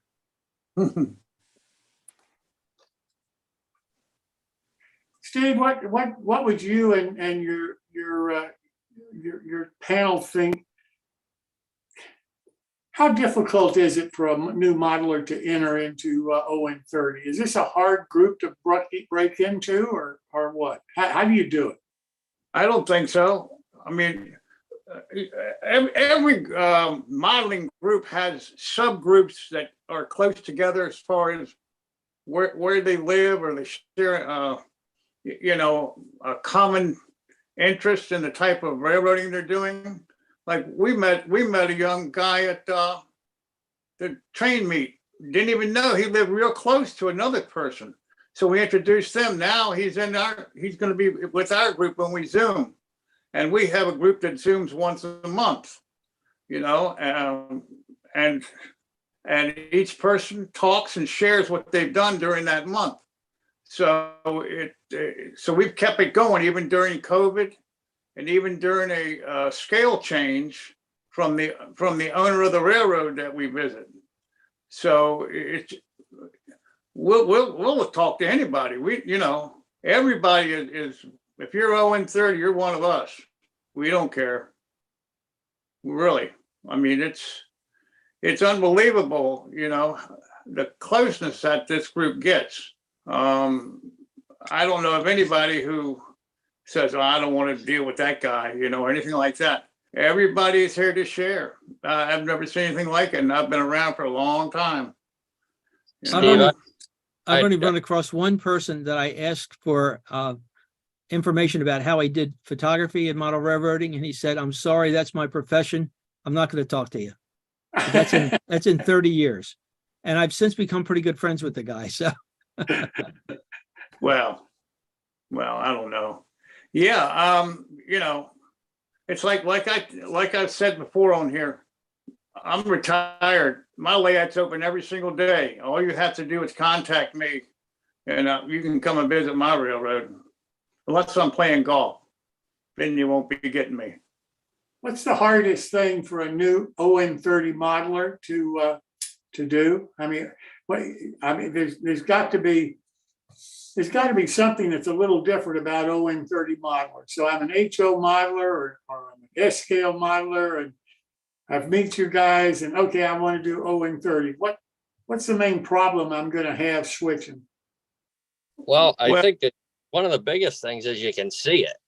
I mean, I was an HO modeler for many years, and in 2004, into 2005, I saw the light, and I can't see going back.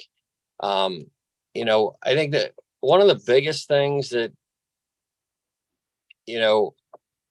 regardless of the scale, anytime you get into something, you see guys like what Steve's building, what, Art Bloomer or Alan Littlefield or Ian's doing with his painting. You can't come into it right off the bat and build something and expect it to look exactly like that, like what their quality of model, because these guys have, 30 years of experience or more in doing exactly what they're doing, and they've perfected their hobby and their craft. You can't expect, and this is something I talk with, my boys about all the time, is this is your first build. This is your second build. They get better. You learn from experience, just like the layout, the micro that we built. It's an experience. You make a mistake, you learn from it, you go on to the next area. So it's not going to be perfect. And a lot of people, including me, have issues with that every once in a while. So, but I guess the biggest. I think the hardest thing for somebody has to realize is, like any new hobby, it can be expensive to start out. In other words, right now, the models are expensive because the major manufacturer has stopped producing. So we've been caught up with increased prices. Where we used to pay $10 for a car, now we pay $40. So, and Steve, the other thing is that, when you go to a train show, and I'll take Timonium as an example, how many ON30 layouts do you see at Timonium? So a new modeler can't walk into a big show like that and expect to get overwhelmed by ON30. They have to seek it out. And that's what I found. I mean, and the fact that Bachmann has really cut back considerably on what they're producing, you can't just go into any store and buy it these days. There's one store that I know of here in Maryland, Star Hobbies down in Annapolis.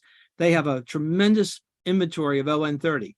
And that's the reason why I am happy that I'm able to get into making my own, because I don't have to rely on Bachmann anymore. I'd like to interject here a second on the cost.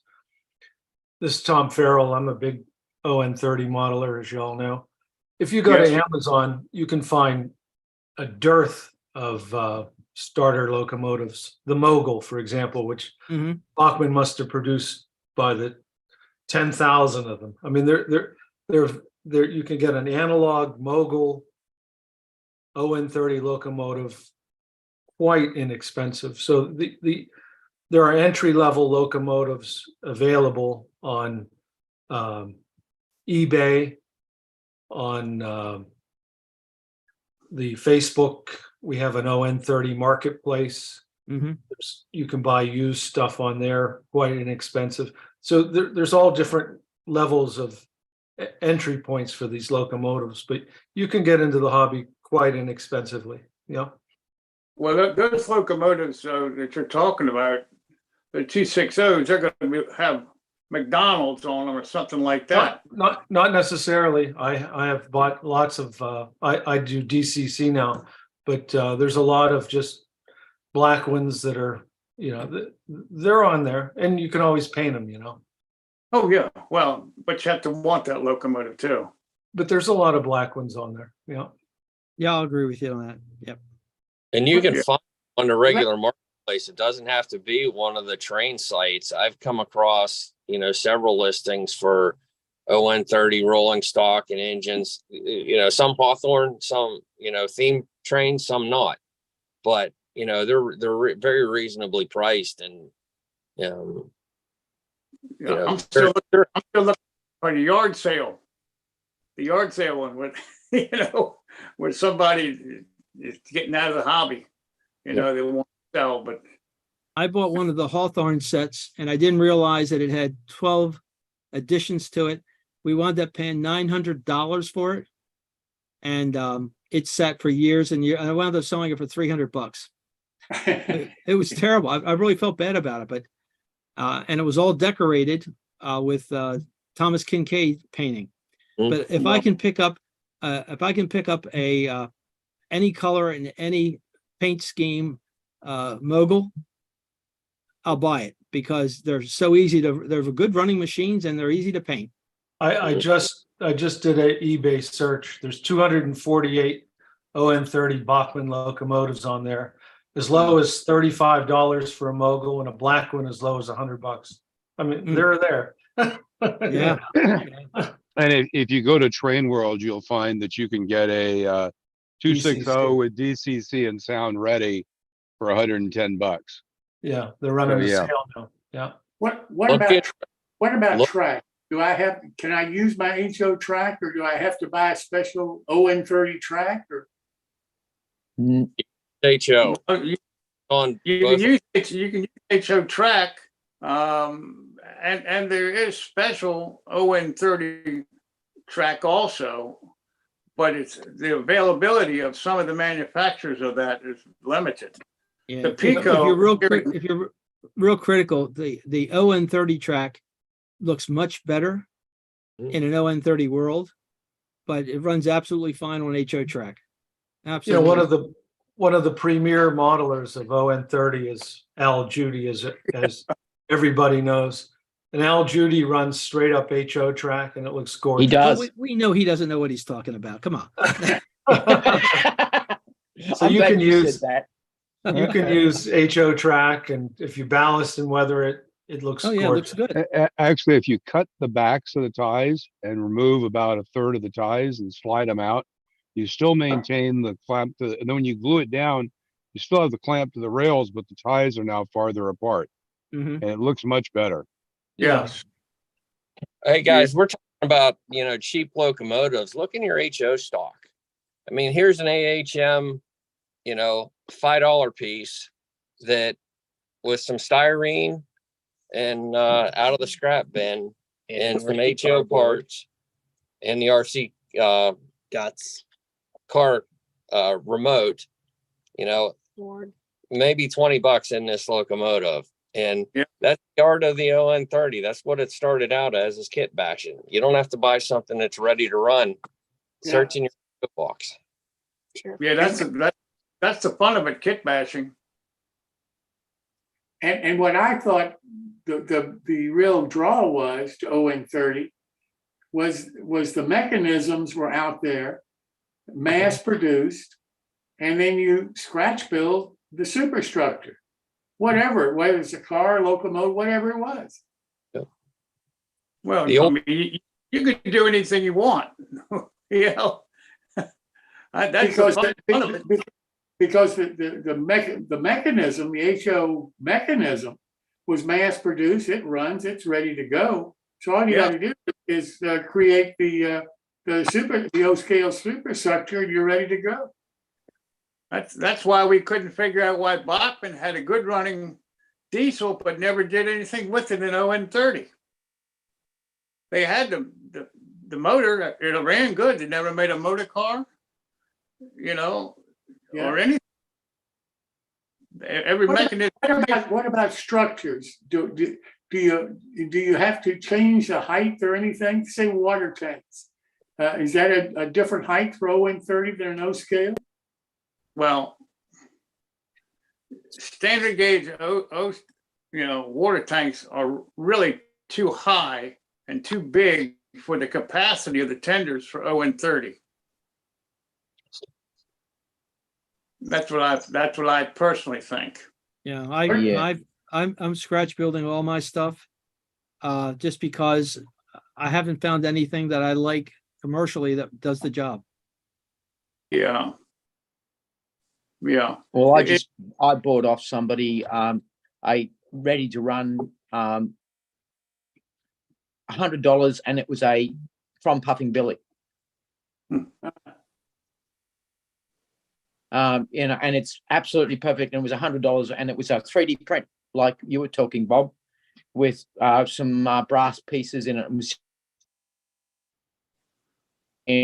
But then I've scratch built over a wooden blog, a little tank of my own. Mm-hmm. I use scratch build. I use kits. I look around because I'm in the industry. I talk to a lot to people who do it in my area. I know a lot of contacts, and there's a lot of people who do it. And you just, you only have to spend what you want. I like it. I've got quite a large layout, and some of the stuff I bought as kits, but I've had them for 20 years, and I've just changed them from different exhibition layouts. And then others, I've scratch built it because I wanted to, and I wanted to put it in there. So, and it didn't cost me huge amounts of money. It was a bit of plastic card and a bit of time and a bit of, you can even get clever models do O-scale paper that you just glue to cardboard and you can make buildings out of. So, and that's cheap. There's a lot of guys, I know a lot of guys in Queensland that do cardboard modeling. Well, look what Trolls Kirk does with paper and cardboard. It's amazing. Absolutely. Well, I was talking about Australian modelers, the famous Jeff Knott. Smuggler's Cove is made out of cardboard and timber. Balsa. This guy is, unfortunately, is passed on, but that guy's, bar none. Well, look at all the manufacturers in Europe and England, particularly, that make card models. I mean, and there's a lot of modelers over there that's basically what they build with. That's their material of choice. Mm-hmm. Well. So, Steve, you got anything else you want to add here before we close it down, or? Well, ON30 can use all the O-scale structures. I mean, so there's a lot of fine O-scale structures. Yeah. Tom scratch builds all his. We just had some great modelers in ON30. Just some great modelers, and a lot of the accomplished modelers have come to ON30 because they could see it. It's cheaper, and it runs very well, and they don't have to worry about any competition. Everybody is accepted, I mean, my layout looks different from Tom's. Other people's look different. You won't find two people modeling the same thing as you do in some of the other scales, where they're all modeling Santa Fe and they're modeling, the Loop or something like that. I've never seen two ON30 layouts ever with the same location. So, I mean, we're just individuals who have a camaraderie and a common bond. We're willing to share. Sounds good to me, guys. You have to. What our hobby's supposed to be. You have to be around us to get the feelings. All I can tell you. The next time we will corrupt you. We will corrupt you all. It's nice to see families involved in the hobby. I think that's really special because I I can't say enough about it. I think that's wonderful. And the more families that we can get involved in our hobby, I think the longer term outlook is going to be better for us. So I'm all for Well, trying to do everything we can to encourage that. You know, the one thing that I did notice at the 0130 meet that we just had is we didn't have many young people there. You know, I don't think that, well, I don't know why we don't have any young people coming through. You know, we're certainly willing to talk to the young kids and do all we can. But I know even when they were talking on the scholarship, you know, if you ask Greg about it, you know, he didn't get many applications or any applications. He got more interest in, you know, new tracks modeling than he did as far as the scholarships. And the reason was there were no teenagers that were there. Well, So we don't. You know, this is the first year we've tried this. And, you know, none of the organizations out there are trying to do what we're trying to do. I know. We picked the STEAM program because it includes art. And because we're convinced that there's a real art to model railroading. And so we think that that should be included in an advanced degree and further education past high school.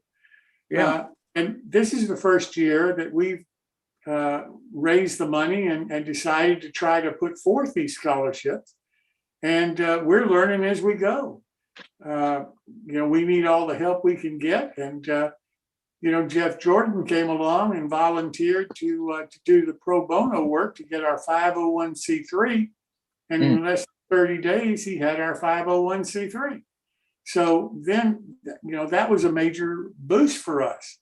And Phil is involved. Phil Edholm is involved in it. In fact, the scholarship for this year started out as Phil's idea.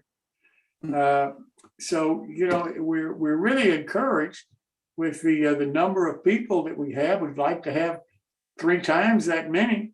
But, you know, the people like Al Judy who are giving us free space at their train shows, and we were at Amherst, we were at the Timonium show, we were at the O-Scale National, we're going to be at the NMRA National in Texas.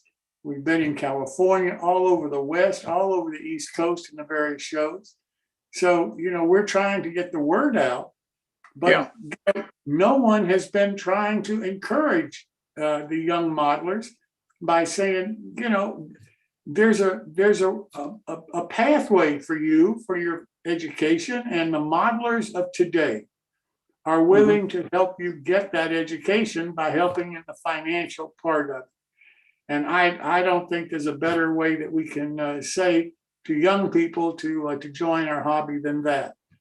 The other thing that I will say, and the reason that I agreed to be the ambassador for the Association of Professional Model Makers, for young modelers, there is a professional career in professional model making, if you so choose. And this leads to, from corporations, this leads down the manufacturing pathway. So you can end up vice president manufacturing of a major corporation and having started as a model railroader when you were young. So to me, there's a tremendous potential for young people as modelers.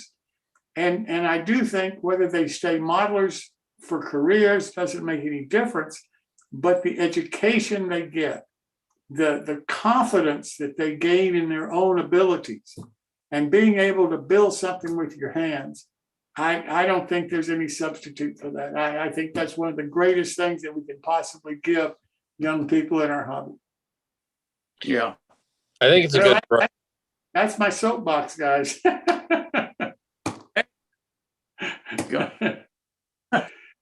Well, listen, fellas, thank you so much for being here this evening. I think we've all learned a lot about ON30. You're most welcome back anytime, and I hope you will come back. And to the young members of the family, thank you so much for joining us this evening. We thoroughly enjoyed seeing you and hearing you, your part of the presentation. Steve, thanks so much. I really do appreciate it. And we'll be talking. Okay, thank you. Bye. Thanks. Well, this pretty well ends our show tonight. We have a caboose for you, I believe. So Phil, I'll turn that over to you, sir.